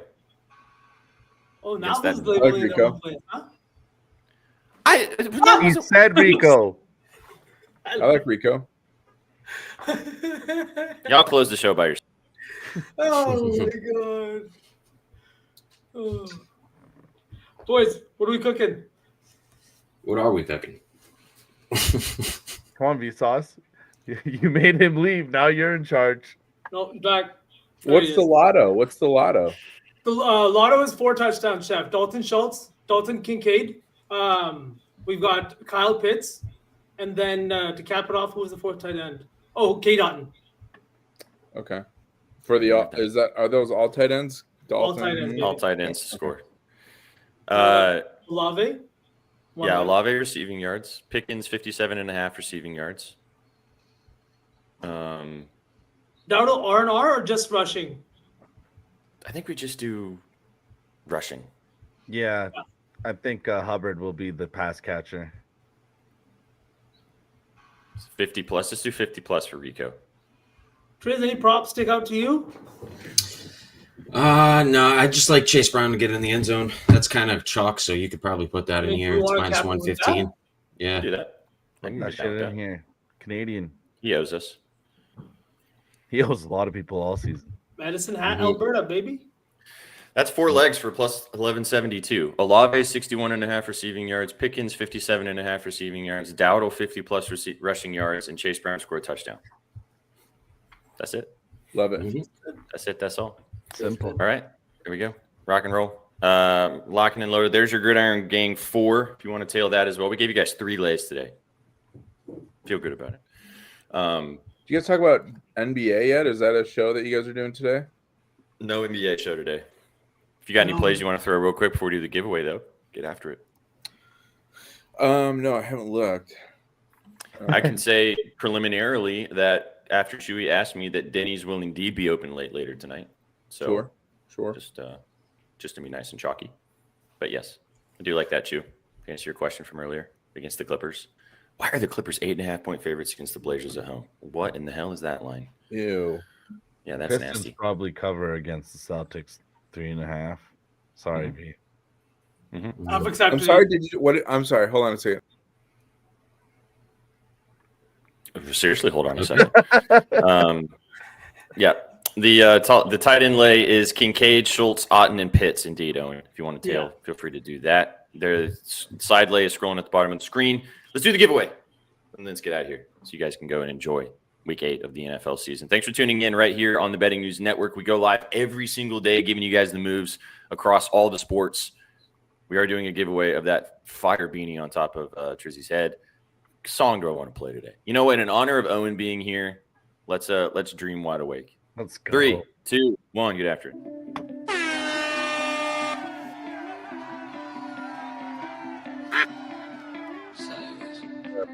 Sucks for the duck races recently, unfortunately. It is what it is.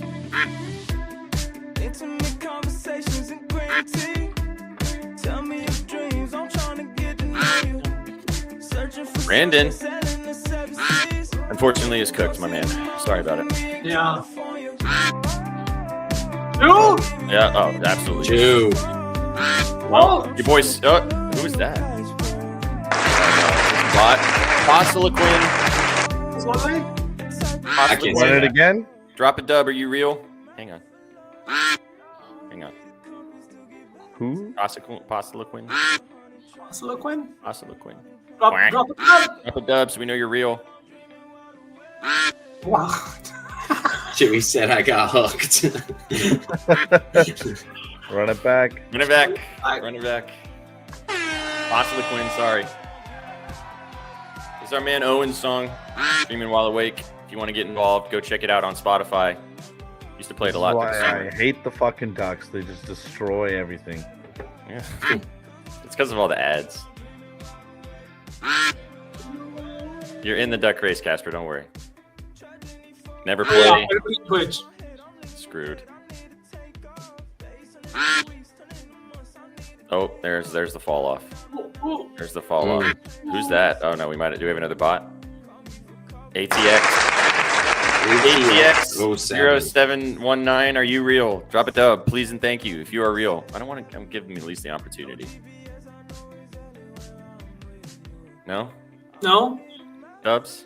Dubs? Oh Please shit. drop a dub. We get two bots. Break it down. It's a 35-minute race, Doug? Yeah. Your computer's gonna explode. Oh my god. 20 seconds, thank you. Quack. Oh, did Casper Vance just quack? Is that who won? No. Oh, this is maybe No, shorter no. this time. Good job. 35-minute race. Good lord. Your daddy. Yo Bird Eddie. Okay. Yo Bird be Daddy. That real. sounds like a real name. That Yo sounds- Bird Daddy. Where you at? Drop a dub. Drop a dub. Oh my We got the goodness. whole- we got Yeah, the nobody whole- wants a my beat. What is goodness. going on? Come on, I Yo hate the Bird. Ducks so much. Am I going again? Oh man. We're going again, so run it back. No, don't run it again. We're done. Yo Bird Daddy, if you see us, come and hang out with us. Drop us a DM on Twitter. You're real, Yo Bird Daddy. So come Sorry, and hang out Chewy. with us. Sorry, Chewy. The hooks are real, my man. Yeah. All right, close the duck stuck. Get out of here because you're gonna have to listen to them anymore and look at them anymore. We know you Computer hate gonna them so much explode. anyways. Yeah. All right, guys. It's been an absolute pleasure hanging out with you guys today for Gridiron Game to get you ready for Week 8 of the NFL season. Go follow all the goats on the screen. Get involved with all of our content at bettingnews.com for free as always. And go get involved with us right here on Twitch, on YouTube. Give us a like and a subscribe to the channel and all the content. If you're feeling so frisky and if we helped you make some money, like I said, you can subscribe as well on Twitch and drop a sub. It really helps us out. And appreciate you guys tuning in. We'll be live again tomorrow. Huge amount of shows tomorrow. Just give us a follow. You'll get the noti when we go live. We got multiple hours of content every single day. The boys will be live in the morning for Up Your Units to give you the recap of the weekend. Rack and rolling. Boys, anything else before we roll with the homies? Let's have a Sunday. Let's have Everybody have a some. great day. Absolutely. Chef, we're glad you were here for a couple minutes, my man. That's Thanks, all. me too. Yeah, appreciate you, Never Play. Appreciate all you guys in chat for sticking around for the entire show today. You guys came to the winners and you stayed for the vibes. Have a fantastic Sunday. Enjoy Week 8, and we'll catch you on the next one. Take it easy, chat. Peace. What you know about rolling down in the Riding in the deep. down in the Now I know y'all be loving this shit right here. rolling, rolling, rolling, What you gonna do? rolling, rolling, What you gonna do, man? down in the rolling, rolling, rolling. What you gonna do? Right, y'all be loving this shit. What you know about